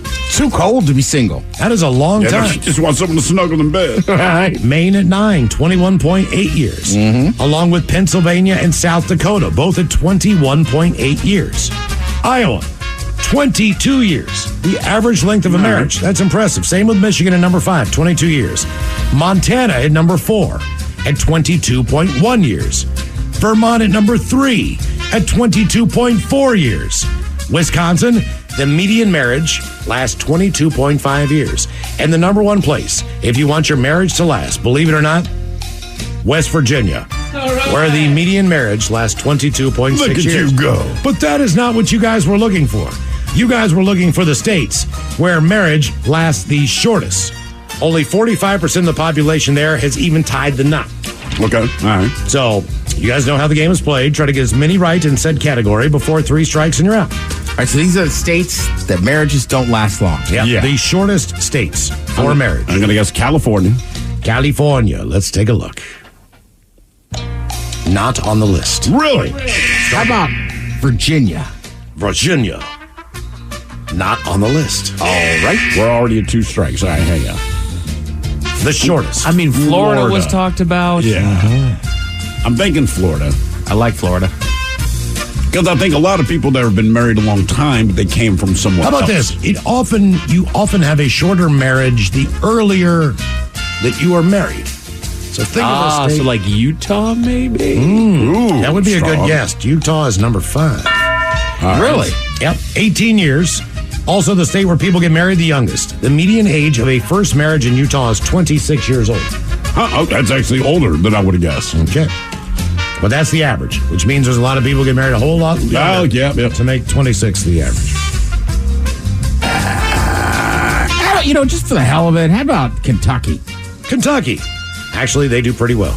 Damn. That's a 3rd strike. Well, this is not an easy category. I thought it'd be kind of easy. Obviously, I was Where's wrong. all your guesses, easy guy? Well, I guess California, then I went Florida. I was going to say Texas. Texas is number 3. All right. 17.6 years. We never actually did officially guess Florida. You never did officially guess Florida. Want to give it a shot? Let's give it a shot. Yeah. Dang. All right. Typically, people who move to Florida have been married for an awfully long time. Right, but it's not Florida that they. You've been married already. That's where they reside. All right. The problem is saying that, like, some of these, if they got married earlier, it doesn't really help. Because I picture a lot of the states that are on the longest West also Virginia, got married right? early. I would think you're right, too. I'm going to say Maryland. Maryland. Not on the list. Gee. I'm wondering if it's also here in the Pacific Northwest, like a Washington or an Oregon. Washington, number 8. There we go. 18.3 years. One of the states with the shortest length of marriage. Oh, let's stick with that. Oregon. Not on the list. Jesus. I'm sucking at I still think 18 years is a hell of a long time to be married. We've been on in Seattle for 18 years. That is a long time. It is. So, to me, if that's a short marriage, still kind of successful in my book. Well, the idea is till death do you part. I was going to say, that's the problem. That's the like. It's not that it's not right. a long time. It's that when you stand there and say, I'm doing I love you forever, baby. 18 years later, like, get the hell out of here. I mean, do we try for the South, like Georgia or Mississippi or Alabama or something like that? I thought Georgia, Alabama, number 10 at 18.8 years. Georgia. Uh-huh. Oh, that's right. Why'd you buzz me? Oh, sorry. Yeah, my bad. I was getting used to it. We were doing so bad. Right. It's just instinct for I him now, know. Mike. That's where my hand went. Dan, I'll give you one. Your hometown. Oh, D.C. Yeah. It is a district, but Washington, D.C. is the number one place in America by far with the shortest marriage, 10.5 years. The median marriage. That means that there's some that are 5 years, right? Some that are 15 years. So when you think about it that way, 10 and a half years that's the length of a marriage in Washington, D.C. How about Nevada? Nevada's a great guess. 17.7 years comes in at number 4. Now, 1 is out in the middle of nowhere, and you would think the marriages would last forever there. Hawaii. Maine. But they do not. Maine's already on the list for good. Well, Nevada's pretty much in the middle of nowhere. It is in the middle of nowhere. This is in the middle of nowhere. Wyoming, not on the list. Again, I'm going to go Hawaii. Hawaii, not on the list. Jesus. Middle of nowhere. Middle of nowhere. Middle of Iowa. Oh, not on the list. Nebraska. Nebraska, not on the list. We're just running out of states. Yeah. Arkansas, not on the list. God bless it. Ohio. Indiana, not on the list. Oh, my God. Ohio. Not on the list. Illinois. Not on the list. Michigan. Not on the list. Wisconsin. Not No, on that the was list. that was on the top.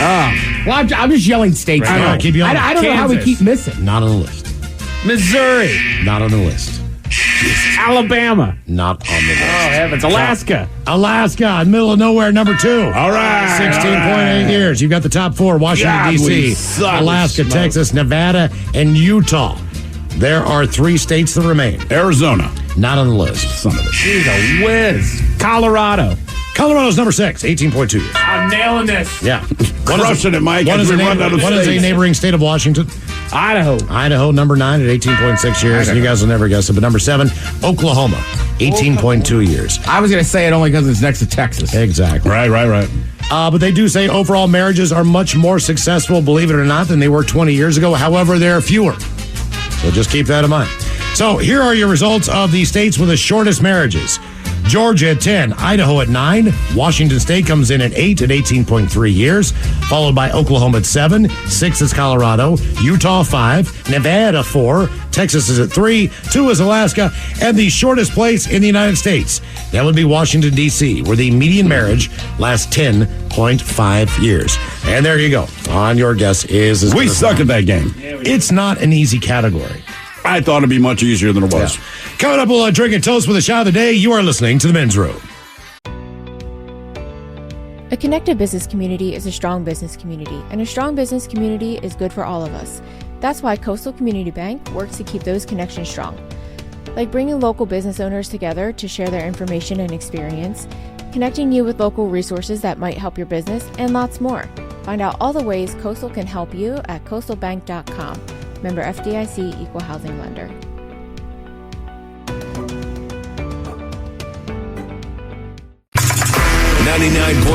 KISW. The shenanigans continue. This is the Men's Room with Miles and Thrill. All right, couple of minutes. We'll drink and toast with a shot of the day.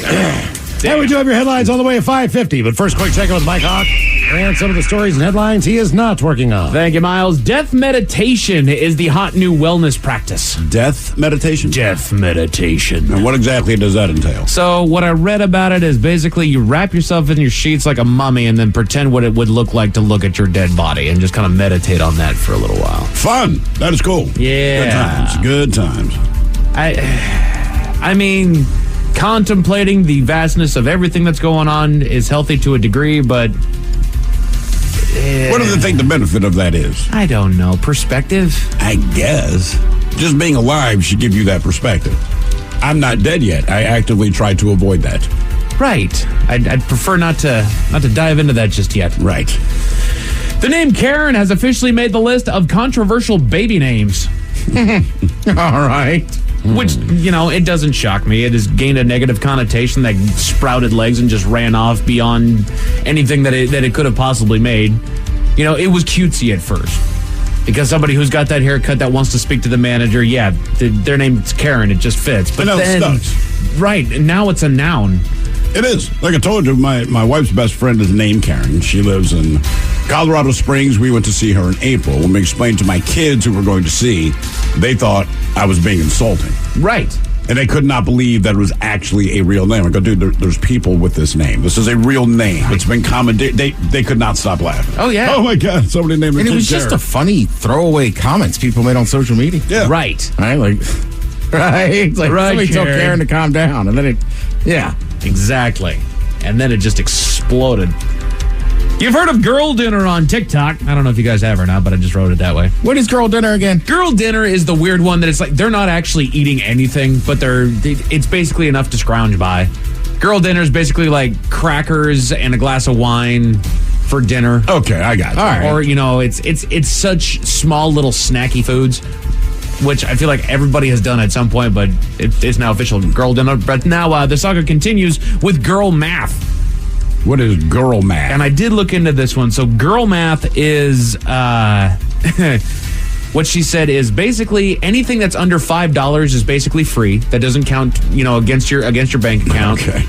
If you buy tickets to something well enough in advance, then you can walk into the venue thinking that you basically got those tickets for free because that's past money. I get right. You've already spent it. Oh, I see. If you return something to a store for $50 and then buy something from that store for $100, you've saved $50 on an item. Or you spent $50, but depends on what side you're looking at. Exactly. So that's basically what it is. It's justifying poor financial practices. Yeah. But in a harmless way. Yeah. That one's a little bit tougher. Sure. Just because generally you either kind of good with money or you're not. Right. I don't know if that's to a sex. Yeah. I agree. When she was listing off those things, it's like, I pretty much think that way too. That's what I'm saying. Yeah, that's what I'm saying. Like I know some women that are great, some that are not. I know some guys that are great with money and some guys that spend it like it's going out of style. Yeah, but I feel like guy math is happy hour. Mm-hmm. Yeah, well, no, right. Babe, listen, the beers are on sale. It's like, right, but did you spend money to get them? Correct. I did, but they were $2 off. Correct. Somebody added in there like when you spend an extra $4 to avoid the extra shipping cost. Yeah. Hey, right. if you spend $4, that'll get over $30, and then you get the free shipping. You know what the equivalent is? It's like when young kids get a homework assignment where teachers give you the word count. Yeah. Look, right, a book report has to be 50 words or more. Correct. Every single one of them ends with the end. We need to find a bar with a men's room happy hour. Starts at 7, done at 9. That way it gives us time. See, everything's like 4 to 6. Right. We're right in the middle of this. Mm-hmm. We can't enjoy it. They don't serve dinner. And I don't care about the price. I care about the differences in the appetizer selections and the price of those. Like, yes. 3 wings, $3. I'm like, Like a lot of times you can't get sliders when it's not happy. It's not Saturday or Sunday. Monday to Friday. Exactly. Here we are trapped. Right. Unable to happy hour. Mm-hmm. Yeah, there's the late night happy hours. You got to be at a bar till 10. That's the problem. Exactly. We're old, man. Yeah. That's the problem. I got to work tomorrow. Goes on at 10. Forget it. Happy hour. Are you kidding me? The National Weather Service issued heat warnings to more than a third of the country over the weekend. Yeah, I bet you did. It doesn't shock me in the slightest. It's been all summer, right? It got doggone hot out here, man. I'm going to start using that term. What's that? Like, I don't know, I've got some new shoes, new shirt. Ladies, there's a heat warning. Look out. It's going to be awfully The whole country's hot right now. We're finally getting hot. Right. But it's still like, and we get no sympathy for this. My kids are in Delaware right now, talking to them over Zoom. Well, how is the guy looking at the frizzy ass hair? They're like, it's hot. Like, it's a humid. They're like, it's hot and humid. You know this. I'm like, okay, I'm just checking. Correct. That's a lesson that you learn, throughout your life as you grow older. And usually, as far as guys are concerned, there's a lot of things that are passed down from our fathers that they teach us, but they can't teach us everything. So there's a handful of things. There's a list of things even of things that they might have missed. The Men's Room Top 10. The Men's Room Top 10. 10 things you wish your dad taught you when you were little. According to men, the one I wish my dad taught me was how to use my inside voice when I was thoughtfully expressing my feelings. It didn't work out so well with my first wife. I really can't understand why. All I said was, I love you, okay? Damn. That's pretty good, though. Man's putting his heart on the line out here. Yeah. Things you wish your dad taught you when you were little. How to manage money comes up on the list. Yep. We just talked about that earlier. And you can teach your kids to do it. It does not mean they will take your teachings. Correct. But you know what? Laying a certain foundation that they can fall back on when things hit the fan. And I'm sorry, when things hit the fan. It's going to happen. When you get your adult money, so to speak, and then you just start spending it like an idiot, all of a sudden more and more responsibilities start landing on your shoulders, and that adult money just zaps away. Now you know why your parents don't buy everything that they want. Yeah, it's amazing. Right. So giving them some sort of a foundation to be able to fall back on, like, okay, wait a minute, what did my dad teach me about this? Okay, yeah, set this money aside. All right. How to nurture my inner child shows up on the list. You have to I feel like as a son, you could see it. You knew the things where your dad's like, this is my thing. Maybe it's stupid to everyone else, but I'm going to do it. Like that, to me, you don't have to explain it. They can see it. Sure. For the most part. You know what I mean? Right. And it's one of those where it's just making it okay that you don't feel like you're quite ready for adulthood yet. Because nobody is. As you're going throughout life, it's like... Right. You start realizing more and more like, oh no, we're all winging it. Yeah, oh yeah. Right. There's nobody that you can look to in life that isn't secretly panicking to some degree as far as making sure that everything is okay. That's what parenthood absolutely taught me. So, like, ooh, right. My kids are asking me the questions I used to ask my parents, and they sounded so sure of themselves. So I've mimicked that to sound sure of myself in my head. I'm like, I don't know, man. Good luck, man. We'll see. How to problem solve gets on there. Yes. Which I'm glad that my old man did teach me how to do that. There's very few things that I can't swallow after a minute just to be able to handle it myself. Sure. But then there's a handful of other things where it's like, I'm going to call my dad. Always have advice, but generally I'll say, it's always, what you're telling me inevitably is your responsibility. Figure it out and let me know what you've come up with. Right. What would you do if I was dead, I said. Right. And sometimes with decisions, you know what you're probably going to do, but it's just fun to bounce it off somebody. It is. Yeah, for sure. And that's what it comes, at least getting a different perspective on things. Am I nuts for thinking, okay, I've got to bite the bullet and do this? Like, well, actually, because inevitably, whenever I've made a decision and then I tell Dad, here's the decision that I made and carried out. Well, you should have just gone around here. You could have saved yourself $500 if you'd have just gone around this way. Like, I know. I hear that a lot. That's why I come to you with these things, because I don't know these channels like you do. I'll let my kid, tell me what they believe they want to do, and they generally know, because I tell them, like, look, I don't control you, but I would say this, if you're going to do that, suit yourself. Right. And they generally understand, like, I believe the outcome's going to be poor for you, but hey, suit yourself. And that's also kind of what you're bringing on. Like, have you experienced something like this in your life? Like, what can I expect, and what mistakes did you make that I can learn from? There's little things, like my wife will, and look, because women are super protective of their kids. Absolutely. And dads are too, but I don't mind them failing. So like last week, we're talking to our neighbor, but my kid's playing out front with a couple of his buddies, and they're flying around on the skateboard. They're sitting on it. They're shooting down the driveway, and our kid did not have his shoes on. All right? So my wife's yelling down there. I was nudging her and said, let him figure it out. Right. And sure enough, when he got himself to stop, saw him get up, he didn't say anything, but he went to the house, and when he came back out, he put shoes on. That's I'm right. like, let him learn. Correct. Right? Don't hassle him. You're going to hurt himself. He'll figure it out. He's a little boy, Pain man. is the quickest teacher of all things. You bet. And for whatever reason, younger boys are bulletproof. Their skin's made out of leather, care. man. No. I know.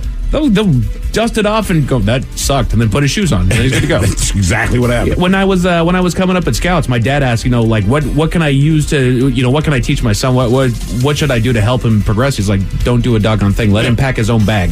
Let him forget his tent on a camp out one time and let him sleep out there in the middle of the rain. He'll remember. That's it, man. And it sucks. Like, I don't know where you guys are at because I haven't seen that perspective just yet, but it's like, yeah, I can understand where you don't want to see them fail and you want to help them succeed, but there's that, but part of the way to success is to learn how to do things. So, like, again, taking the kids to Delaware, they left over the weekend, And my wife's like, let me check your bags to see what you packed. Or I'm kind of like, I hope you got everything.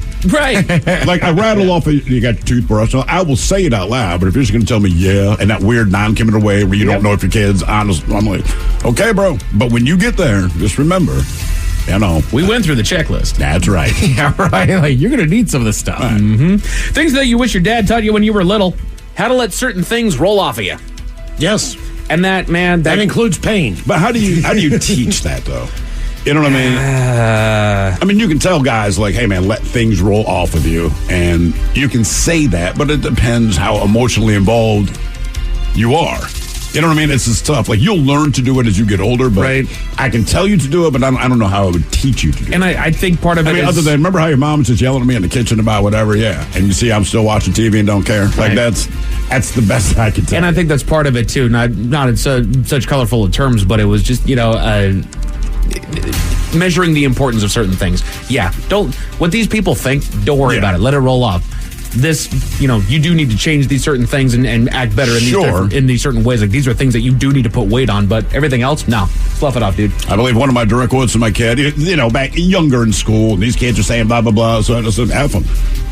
That's it. And it's tough, too, as some people are different. That's exactly it, right? Yeah, so it's like, you could tell somebody, just don't sweat it, like, blah, blah, blah, but, like, they might not. Put it this way. If I'm talking to my daughter or my son, my daughter, it's a 40-minute conversation. Seriously, because that's how she's built. Sure. My son, it's a 2-minute conversation.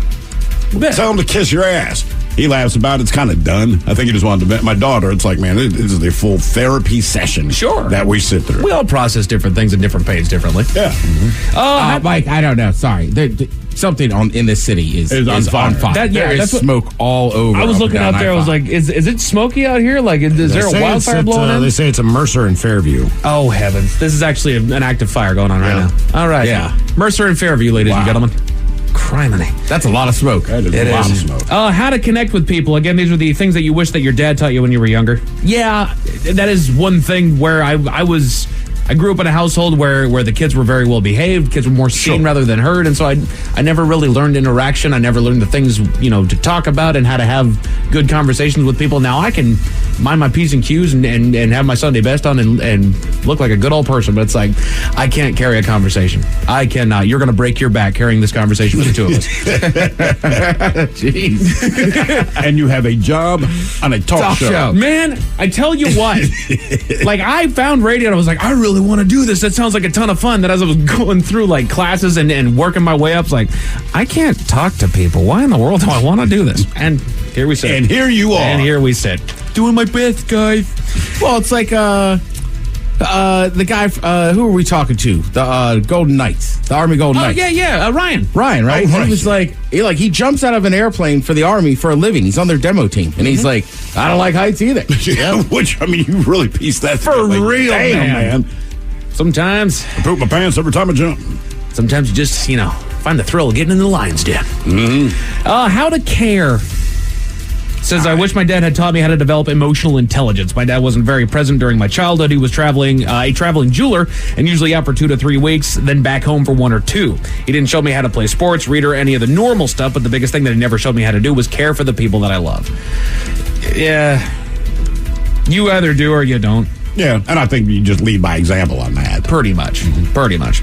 Yeah, and again, like we said, a lot of these are just case by case. You bet. Right, some people just don't care. How to set goals makes the list. Yep. Yeah, yes. How to stick to the goal. Correct. I found it's very easy to set a goal, and it's the thing I say to my kids all the time. Look, man, you can plan anything you want. Be prepared. Yeah. You can tell me what it is you want to do. What have you done to prepare for that moment? Like I said, it's like cooking. Exactly. I want soup. What are the ingredients you need? Be prepared to do it. Otherwise, you're going to sit around and have this plan to eat soup that you're not making. Mm-hmm. How to fix things makes the list. Yeah, I do my best. Mm-hmm. I mean, look, man, sorry. I do the best I can. Right. Was this a list of everybody or just like guys saying they wish they learned This was from their just dad? Individual guys saying, here's what I wish my dad had taught me. All right. So I think a lot of these things too, you can learn from other males in your life. Absolutely. That are older and can teach you stuff. There's a handful of things around the house that I am able to fix. There's some other things where it's not exactly all that good. That light switch is still not completely fixed perfectly in my house right now. I've found a lot of things to say, son, if you want to fix this, follow your dad. All right. So I pick up this phone. and we go to Angie's List. That's right. I'm going to call somebody. We find someone that can do this. Oh, how to know my worth makes the list. It's number 2. It's never taught You me to don't be have confident any, in boy. Yeah. Man, you say that as a joke, but there's a handful where it's like, you know what? That's the way that it feels. Oh, for sure. Yeah, and adjusting to that could be a difficult thing, especially when contract talks come up. But the number one thing that this guy wishes that his dad had taught him when he was little, is just straight up how to be present. Since I grew up in a relatively low-income family with my mother on disability and my father always working hard to put food on the table and clothes on our backs, at one time my family had to file for bankruptcy because of debt, but my father still managed a way to get us what we needed. My dad was a hard worker and taught me the meaning of hard work and perseverance, but the one thing I wish I had learned sooner from my father was the importance of experiencing life, moments, and relationships over working for the dollar, which I'm kind of in a similar boat. My wife has been an absolute dream in that. Like, I wouldn't do half the things that I do if it hadn't been for her. Like, we're going to go and do this thing that I don't care about at all. But hey, I'm having fun. I'm here for the vibes, as they say. So there you go. It's kind of how that works, Mike. Indeed. You know what, babe? That restaurant wasn't as bad as I thought it would be. That concert wasn't as bad as I thought it would be. Hamilton, as bad as I thought it would be. But 2 out of 3, not bad. 2 out of 3. Wins and losses and everything. Right, there really is. A man in Missouri managed to get run over and then arrested all in one night. He did. How'd he do that? I'll give you the details at 5:50. Thank you, sir. Headlines are coming up at 5:50. In the meantime, let's get a contestant on the line for Profile This at 206-803-ROCK. We all have tasks we'd like to avoid, like mailing and shipping. It takes time lugging all those letters and packages to the post office. That's why you should try Stamps.com. For 25 years, Stamps.com has made mailing and shipping easy. You get all the services of the post office right on your computer, anytime. No traffic, no waiting, no hassle. Plus, you save money with discounts up to 84% on USPS and UPS. With Stamps.com, all you need is a computer and printer. Print stamps, print shipping labels, and if you sell products online, Stamps.com connects with every major marketplace and shopping cart, so you can spend less time on shipping and more time on your business. Get started with Stamps.com today. Sign up with promo code PROGRAM for a special offer that includes a 4-week trial, plus postage and a digital scale. Just go to Stamps.com and enter code PROGRAM. Dealing with an accident and injury claim can be overwhelming. Let Phillips Law Firm fight for you. We understand the pain and suffering, and we're here to guide you through. Call 1-800-JUSTICE today for a free case review, or visit justiceforyou.com and let Phillips Law Firm help you on the road to recovery. Hey there, everybody. I'm Melvin Robert from the TV show Extra. Every day on our show, we talk to the biggest celebrities and the biggest newsmakers around. We get exclusive details about hookups and breakups, baby news, and the behind-the-scenes info from your favorite TV shows and movies. But we can only fit so much on our show. That's where Extra the Podcast comes in. Listen and follow Extra the Podcast, an Odyssey podcast on the Odyssey app or wherever you get your podcast. Hey, it's Mike Hawk. Want more Men's Room content? Follow the Men's Room page of the Odyssey app and check out my live stream, A Moment with Mike Hawk and Nothing in Particular with Steve the Thrill Hill. Going live Thursdays and Fridays at 1 exclusively on the Men's Room page of the Odyssey app. All right, have we made it to drinking time? Somebody out there deserves to be recognized. And the Men's Room knows just who it is. So to you, we say, bottoms up, sailor. You're the toast of our shot of the day. Drink time it is, and as usual, we head to the drink desk and Steve Thrill Hill to find out who we're toasting. Yes, indeed. And today, Mike and I are piggybacking on the story because we both had it. Yeah. I'll tell you the beginning of the story, the shot of the day. By the time we get the headlines, Mike will make it clear why we're probably raising a glass to this moron, but we toast 37-year-old Brian Baker and his 34-year-old wife, Ashley, both from somewhere in Illinois, but their story takes place in Lake of the Ozarks, Missouri. Oh. So all you need to know is that last Friday, they were driving a car. It was around 1:15 a.m., and for whatever reason, he stopped his truck and stepped out of it, which is no big deal. Maybe he had to relieve himself. Who knows? The problem is he didn't put the car in park. Actually, the truck in park. So his wife jumps from the passenger seat into the driver's seat, but she could not get it in park in time, and the truck ended up rolling over. Now, he did suffer injuries, but he survived. He was taken to the hospital, but when he got out of the hospital, he was arrested. and then his wife was arrested. And I'll let Mike explain how this all went down with headlines. But just know, it already starts bad when you step out of your truck and get run over by it. But again, the wife jumps in the driver's seat. She can't get it to stop either. He gets hurt, goes to the hospital. The cops go, boy, it's too bad. Then he and his wife placed under arrest. Mike, you can cover the rest later. Will do. In the meantime, we pour this booze and we drink this booze because we think it's yummy. Yummy! So over the tongue and down the throat to party in our tummies. Down the hola, bichola! The Men's Room presents Profile This. And Steve Thrill Hill, could you please tell everyone how Profile This is played? I sure can, Miles. But Ted, could you do me a solid? What up? And run to my desk and grab my stack of Profile This stories. Oh, no. Yeah, it just occurred to me. It is not in front of me where I normally put it. But it's a simple game, Miles, where we share with you a real-life news story, something that happened right here on planet Earth. Earth. And as you listen to the story, based on the stereotypes you believe to be true of people and the decisions that people make, we'll ask you what it is you think makes the story a story. Hello, Michael. Welcome to the Men's Room. Hola, bichola! Hola! All right, Michael, you understand how this here game is played? Yes, sir. Fantastic. So as you know, you have your choice of one of three categories. Oh, that's the stack. Yeah, there you go, bud. Is that it? That is it.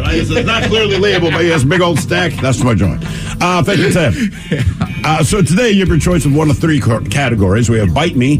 In other words, what did someone find in their food? Hit Me with Your Best Shot, where you guess the unconventional weapon that someone chose to use as a weapon. And Animalize This, where you guess the animal responsible for causing the problem. Oh, I think I need to do the impression here of the...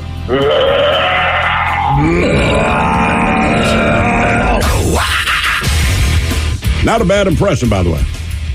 Thank you. All right, Analyze This. We go to Britain, where animal rescuers there said an animal is recovering after being struck by a car and then surviving an 80-mile drive while trapped behind the front grille. The East Sussex Wildlife Rescue and Ambulance Service said that the Carterell family was traveling from their home in Hassocks, Sussex, to go spend a day in Benchworth, Hampshire, when they collided with the animal. Quote, we were about 10 minutes away from our destination when we had what we thought was a near miss with the animal. We couldn't see it anywhere, so we thought we must have missed it. We had no idea. It was trapped behind the grill for the rest of our journey and our return home later that day. So the family drove all the way home before a pedestrian walking past their house alerted them to the animal's plight. Quote, it was only when a passing pedestrian knocked on our door in the evening that we noticed the animal behind the grill, so we phoned Animal Rescue, and they said they would help. Anyway, the animal was taken to the organization's veterinary clinic, where it was found to have a few minor injuries, but officials said the animal was stable and is expected to make a full recovery. The question is, what's the animal that got stuck in their grill for 80 frickin' miles on a round trip? Was it a squirrel? Was it a hedgehog? Was it a pigeon or was it a cat? So squirrel, hedgehog, pigeon, or cat, which one of these four animals got stuck in the grill? And they hit it? They actually hit it. The animal got stuck in the grill. They thought they missed it because they didn't see any evidence of it. They went to the beach. They got back in their car, still did not notice the thing, drove their ass all the way back home. And one of their neighbors basically said, hey, man, you got a living thing in the grill of your car. Jesus, does it say, like, any type of noise that was made or anything? No, they thought they missed it. They remember seeing the animal. They tried not to hit it. They did not think that they did. It just ended up in the grill of their car. Miles, Ted, what do you guys think? I mean, I don't know a ton about the other animals. I just feel like squirrels are very jittery. Like a hedgehog. Indecisive. Right. A hedgehog is tiny. I just feel like the only animal that somehow could get hit by a car and then just chill would be a cat. Cat. Okay. I know damn well it wasn't a pigeon, because I've seen that movie. They don't survive a collision. I'm going hedgehog. But there are plenty there. Yeah, England has a ton of hedgehogs, yeah. That's true. Well, they also got a ton of pigeons over there, too. Who doesn't? You going pigeon? I'm thinking of something that has to be able to go up into the grill, and either I'm going pigeon or cat, because those are the things I think can go the highest up. All right. Okay. Well, which one you picking? You know what? I think I'm going to go along with cat here. Cat. All right, we're going to find out what hit the grill and took a ride for 80 miles. Was it a squirrel, a hedgehog, a pigeon, or a cat next? That was a tease. 99.9 KISW. We return to the men's room with Miles and Thrill. Categories Animalized. That's on profile. This we got officials in England saying animal got hit by a car. And they didn't see the animals. They just figured, whatever, he scattered away. But it turns out the animal was in the grill. So they drove some 80 miles to their destination and back with the animal still lodged in the grill of the car. That is correct. Question is, was it a squirrel, a hedgehog, a pigeon, or a cat? And, Michael, that is the very question that we posed to you. Let us start with the very own Miles Montgomery. How about hedgehog? One of the few animals that you personally have not killed. A hedgehog. Okay, then. There's not a hedgehog. All right. Now, Michael, you gave this a lot of thought, talking about you need an animal that can elevate to actually get into the grill, to be stuck in the grill of the car. You agree with D. Ted Smith. You went with the cat. No. Damn. It was not a cat. Pigeon. It was a pigeon. You gotta be kidding. No, they showed a picture of it, man. They're like a little busted hole in the grill, and basically you see the pigeon head with the eye looking out. I'll be there. It did not die. Yeah, I would have assumed that anything other than a pigeon. Oh, anything can happen when you're not real. That's right. Keep forgetting that detail. Now for all TV news all the time, it's time for TV Time with Ted. And now, because your pathetic life is confined to countless hours in front of a talking box, the Men's Room presents TV Time with Ted. All right, truth time. Uh-oh. Does anybody else in this room find themselves watching random preseason games a little bit over the weekend? Sure. If it were available to watch, I most certainly did. Man, my feet were up. I was a little hungover. But yeah, I watched every game they had until about 10 o'clock, including the Ravens. Very happy to see it. And it's stupid. I know it's preseason, but man, there's just something about seeing your team's colors. And these men suited up, and you're like, just go win. Justin Tucker hit a 60-yard field goal, and he had 10, 15 more yards on it. Well, I mean, that's what Justin Tucker does. I mean, but you still think, okay, he had a 66-yarder. He's got the NFL record for the longest field goal, and that's a long field goal. What are the situations? Is it windy behind him? He just banged 160. But David said they wouldn't do this during preseason. The other guy's like, are you unfamiliar with Justin? Yes, they would. Regular season? Yeah, he can kick a 60-yarder. Yes, they would. I mean, look, the same thing happened to me Saturday night, right? I was doing stuff Saturday, so it was kind of for a change, kind of a quiet evening. Yeah. And I started to watch some stuff on Netflix, and then I was like, it kept happening all afternoon. I just kept putting on the NFL Network. Did you know what's on? Yeah. And then, and somehow it's almost easier to watch preseason games that aren't your team, because I don't know any of the players. Right. Yeah, I hope they do well, but I have no rooting interest. Acquisitions, maybe who their first round pick is, if they even play. But a lot of teams these quarterbacks, these starters that were, starters last year with draft picks and everything else. So it's like you do have players that are competing for positions that are playing on some teams. Teams that have the starter, they're not going to play him. Mahomes ain't going to play. But on other teams... Mahomes played, a series. He did. Okay. Which was kind of surprising, right? Because, the Seahawks game last week, nobody played. And then, I was surprised to see Mahomes did a series. I saw down in Denver, they had their first team in for, 4 of them. Yeah, they put them... Although, after last year, I can see why. Yeah, and it's different, again, this year. When they switched up the schedule, and there's only 3 of them. So, again, I anticipate this week... The second game would be where you'd see the most starters and stuff and then rest their ass for the third and final. Correct. Yeah, you just get to look cool wearing your hat. Yep. I will say this. I didn't watch any of the Chiefs stuff.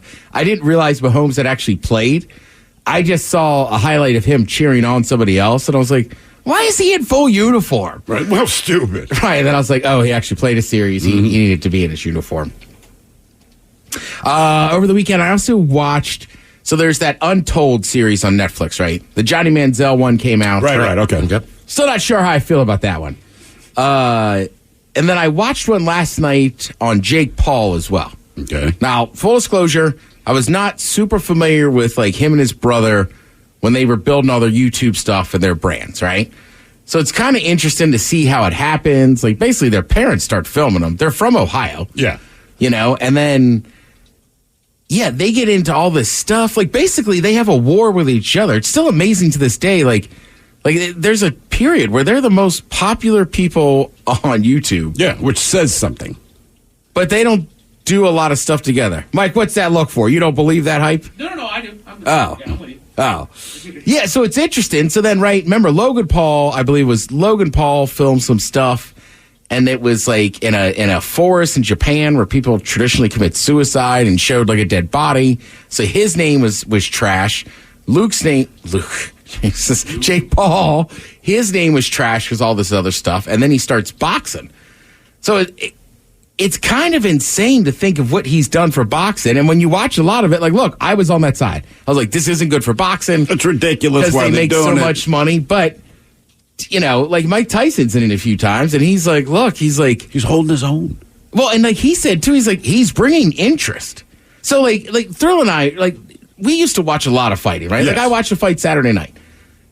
A good pay-per-view boxing match, you're talking, what, 300,000 buys? Maybe. Right. Like, Jake Paul fights are doing like $1 million. Yeah, because so people who are not normally interested in boxing are interested in him from the YouTube channel. So let's watch him fight. But now they start appreciating boxing. Some of them, like, ooh, I enjoy this. Yeah. Yeah, and it's funny because, like, he still does, he obviously still does social media. They have all these companies. But he really backed off. It was just like, I'm going to train. Moved to, I believe they're in Puerto Rico. Okay. That's a good place to train. There's nobody there. They're just in, like, a small random town, and that's what they do. But he's been fighting well. I thought for sure, like, come on, man. But to his credit, man, he's... Yeah, I mean, the one knock, right, the only real boxer he fought, Tommy Fury, did beat him. Sure. But not like Tommy Fury knocked him out. So, it was interesting. Again, that's another one of those ones. I'm not sure how I feel about that family because there's some weird stuff. Sometimes the brothers don't talk. Sometimes they don't talk to the dad. The dad obviously was a pretty hard-ass raising them. But, yeah, it's a mess. Those kids, I don't know what's going on. But a lot of people hate Jake Paul and think he's a jerk. It probably is. So the ringer.com, they had like a March Madness style competition to determine the biggest pop culture jerk of all time. Biggest pop culture jerk all time. Wow. Right. So I mean, it could be somebody from a TV show, from a cartoon to movies. I feel like Justin Bieber's got to be on this list. I think he had a minute, but he's kind of cooled off. I feel like Kanye might be on there, right? Yeah. Because he's been a dumbass his entire life. He's just more vocal about it. Think more like Squidward. Okay. So we're talking more of the... All right. Sorry, Kanye. I thought we were talking... I still think you're a jerk, buddy. I didn't realize we were talking... All right. So these are characters that are jerks. Correct. Gotcha. Charlie Sheen and... Charlie Sheen just be a Charlie... Well, that's not a bad call. There was a few of them in there, right? What was I going to say? Gollum. He made the list. Is he a jerk? Stifler from American Pie. Stifler's a jerk. Gollum, it's like the lady we were talking about earlier in the office, Ted. Gollum's not a jerk. He's a traitor, insane. man. He's a traitor. He's crazy. He's trying to feed him to a giant spider so that he can take the ring. Because he's crazy. Well, yeah. He is obsessive. Crazy about that ring. Jerry from Tom and Jerry, he was on the list. He's okay. Biff, for sure. Biff, for sure. Let's go easy on Jerry. Jerry's a doggone mouse. No, he's the cat. He's no, the cat. Oh, he's the mouse? Yeah, it's a Yeah, tomcat. he's the mouse. Yeah, that's he's right. the tomcat, right. Yeah, this is I just a don't see mouse how that's living in a Jerry's house. I guess he's a jerk because he taunts him. He taunts him, but he's also trying to survive. I'm taunting you because every time you see me, you try to murder me. For real. The only time that they group up is when the dog is in the episode. Right. Sometimes. Right. So Yosemite Sam. I love the I'm not character, sure but let's he's on face there. it. You would if you had to deal with him every day, you're like, oh God, my he'd be loud. God, this guy again. He's the jackass at the bar that won't shut up. Ever. So the final four came down to Shooter McGavin from Happy Gilmore. That was a great character, and he still feeds that character on Twitter. Oh, he's awesome. It's great. Cartman. Yeah. Biff from Back to the Future. Yep. Hello, McFly. And then Larry David. Now, Larry David is funny because it's Larry David from Curb Your Enthusiasm. Right. But he's basically just kind of playing an amped up version of himself. So it's like maybe Larry David is just that. Well, he's an antagonist in that. What's that? He's kind of an antagonist. Yeah. Yeah, so but half the situations he wouldn't necessarily be in if it wasn't for his own fault and his own ignorance and stupidity. Right, but I'm saying it's kind of funny. Most of these characters are just characters, whereas they're not his based character on is someone. is him. Yes, correct. And also, like sometimes he doesn't try to be, but sometimes he is. For some reason, I was watching Curb this weekend in that episode where he decided he's going to start wearing his MAGA hat. because he doesn't want people to bug him or to get out of certain situations. Oh, what's the guy's name in Wedding Crashers? The Maryland football and crab guy. I can't remember his name. I can't remember the character's name, but it's a good-looking dude. Right, it's Bradley Cooper. Bradley, Yeah. of course. Yeah. So the number one winner was Shooter McGavin from Happy Gilmore. Yeah. Congratulations. And I knew this was going on last week because I follow Shooter on Twitter. Mike is right. He stays in character a ton. Like, people have these interactions in the airport and stuff. Yeah. Like, he's kidding, but he'll like, you know what I mean? Like, if you're like Shooter, he'll be a complete a-hole to you. Then, be like, radical. The entire thing is just him ripping on Adam Sandler, too. Just post, like, unflattering photos of Adam Sandler. Like, I can't believe I lost this nobody. Yeah, but he's like a god at golf tournaments. So then I also saw last week, I knew this was competition was going on, because he's like, how am I losing? He's like, did you see what I did to Gilmore's family? And he's like, I peed on his grandmother's grave. You know, I think it'd also be nominated for jerks. I mean, while I love the character, badass. Darth Vader. Yeah. Kind of a jerk, man. People just want to live their life. He is a jerk. Yeah, I mean, really. He's like the main jerk. Deep down, you're a jerk. And Hannibal Lecter. Yeah, right, I get it. You're a serial killer. You're a cannibal. It's kind of a jerk, dude. You made Ray Liotta. People love both those characters. And I'm not saying people don't like Cartman. I do. I do, too. But would you like him if you knew him as a human being? No, I'd be embarrassed. I'd be mortified if he was my friend. The fact that he's a cartoon helps a lot. It does. Yeah. Like, can you imagine being out at the park with that guy or something? Like, you're sitting at the bar and the mouth on that guy? I know. Like, dude, I'm tired of getting punched in the face because of you. I mean, what about even Leon from Curb Your Enthusiasm? He just stays in the house. He just eats chips all the time. He's having sex in every room at Larry's house and stuff. Like, I've seen him interviewed, and they're like, are you anything like Leon? He's like, no. He's like, I'm a working comedian and actor. You think I just sit around the house in robes eating chips? So I'm like, but again, Leon, you like. Like, I want to hang out with them. I'd much rather hang out with him than Larry David. That's for sure. That jerk. You know who else was a jerk from the world of Disney? Happy. Don't let the name fool you. Total jerk. A total douchebag. All right, this is an interesting one. Tiffany Haddish is producing a docuseries about women who date homeless men. Like, as a thing? Like, that's specifically what they're looking for? Yeah, that's the show. You like sneaky sex? Dig it. I was homeless, man. Not a single chick. Honest to God. Not one hit on me when I was sleeping on the sidewalk. Damn, not a single woman. Prudes. Sons of bitches. Yeah. I mean, that would have been a good thing to know at the time. Like, all right, cool. Show me where these people are, because I'm going to sleep on that sidewalk. I mean, somewhere out there, because you see the mug shots all the time. Yeah. It's like somewhere out there, there's some dude that's homeless, and women are still like, can I get you dinner? Yeah. Sure. Let me take you to a restaurant. For Tiffany, she says it's close to her heart because I experienced homelessness myself and found out there was a stigma on it, and I don't think there should be. Everyone deserves to be loved. Everyone deserves to have someone supporting them and caring for them, not necessarily carrying them all the way. I like her message here, but I don't know. I would find it hard to date somebody that... Well, all she's doing is reporting what's going on. I mean, she probably feels the same way, but she's... right, like well, okay, we got to figure out what's going on here. Why is this a thing? Yeah. I mean, look, having sex in a tent's weird enough. Hey, but if that's my home, cool. I got a spot. It's just I'm you normally stink by the time that tent goes up. Mm-hmm. Yeah. Never had a tent miles. I went commando. Yeah, tent sex is weird. Well, sure, but it depends on the circumstance. Like, if I'm camping, not weird to me. If I am homeless downtown, like, sneaky. Did you ever guys see the videos circulating around social media where there's two people?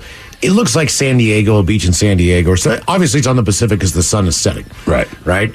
So, but as the sun comes down, there's a tent. And you don't see this until the sun gets to the angle where the light is coming right through the tent. Oh, no. So all of a sudden, like, it's this beautiful sunset, and then the sun gets right behind the tent. You just see this dude just going to town. That's kind of awesome. And then it like fades into the ocean. Is it like Team America or whatever? You don't see it anymore. It's just like for like 3 seconds as the sun passes over the tent, you see him just going to. There's a new episode of Stars on Mars on Fox, and I'm going to check that out. Thank you, Tim. We appreciate it. You're listening to the Men's Room. We all have tasks we'd like to avoid, like mailing and shipping. It takes time lugging all those letters and packages to the post office. That's why you should try Stamps.com. For 25 years, Stamps.com has made mailing and shipping easy. You get all the services of the post office right on your computer, anytime. No traffic, no waiting, no hassle. Plus, you save money with discounts up to 84% on USPS and UPS. With Stamps.com, all you need is a computer and printer.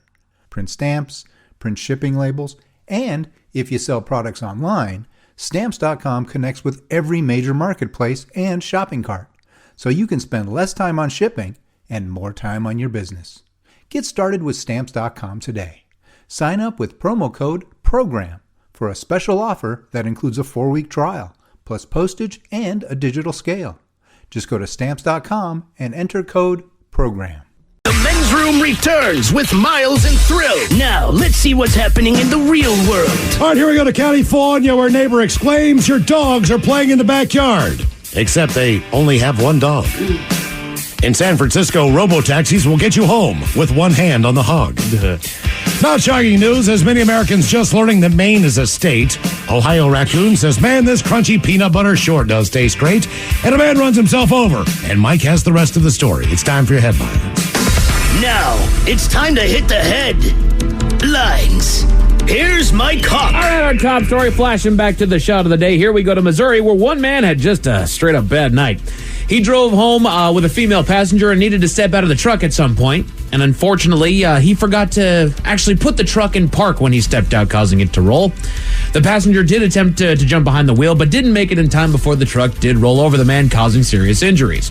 Authorities did eventually make it to the scene, and the man was arrested because he was absolutely plastered throughout the entire doggone thing. Yep, which explains everything that led up to him getting run over by the truck. Exactly. So he's driving wasted. I don't know why he's got to step out of the car, but hey, why not? Maybe he had to pee. You know, but the funny part is, so his wife jumps in the driver's seat to try to stop the truck. Right. She doesn't do it in time. She still gets run over. The cops show up. They end up arresting her for drunk driving as well. Exactly. Because she was hammered. Which we're not positive if it's literally just because she jumped behind the wheel for that quick moment. She was at a different location than he was. Yeah, they arrested her like 2 hours later. Something like that, yeah. So if it wasn't that instance there where she drove, for 30 seconds to stop the doggone truck, it was beyond that when she got the truck home, when she was also just absolutely plastered. He probably says something like, well, man, the wife got drunk. And they're like, wait, your wife was drunk too? Right. Well, yeah. Okay. Get in the truck. In other news, robo-taxis are taking the world by storm, but there's an article in the San Francisco Standard that asks a pointed question. Are people having sex in robo-taxis? Yeah. The answer is yes. They absolutely are. Several people were interviewed and admitted to getting down inside the cabs. Get down, get down. The article does warn that the vehicles are outfitted with cameras with footage that the companies could review and possibly ban riders for their actions, though a spokesperson said most of their riders are respectful and adhere to the rules, which tells me they're reviewing that footage and going, hey. Wouldn't you? Sure. Like, yeah, man, look at her. All right. Good-looking enough couple. All right. Do not ban them. Right. Do not ban them. You send them a consent form, like, if we just blur your face. Can we? Yeah. Can we post We're watching it in the office, but we'd like to post it online because you guys are killing it. You guys have a future. Yeah. Very limber. Oh, God. Still in California, one woman was having a Bible study in her home with some friends. During the session, one of her friends excitedly looked outside and noted that the woman's dogs were playing in the yard. How fun. Oh, your dogs are playing outside. Problem is, she only has one dog. She looked out the window to see that there was, in fact, one dog in her yard, which was hers, and it was chasing the mountain lion that was also in her backyard. Nice. Her security footage was shared online, and it shows the game of keep away. Local authorities tried unsuccessfully to trap the animal and have warned locals to bring their pets inside for the time being. If you had the opportunity, man, run online, see if you can find the video. I don't know how playful it was, but it looked awful fun.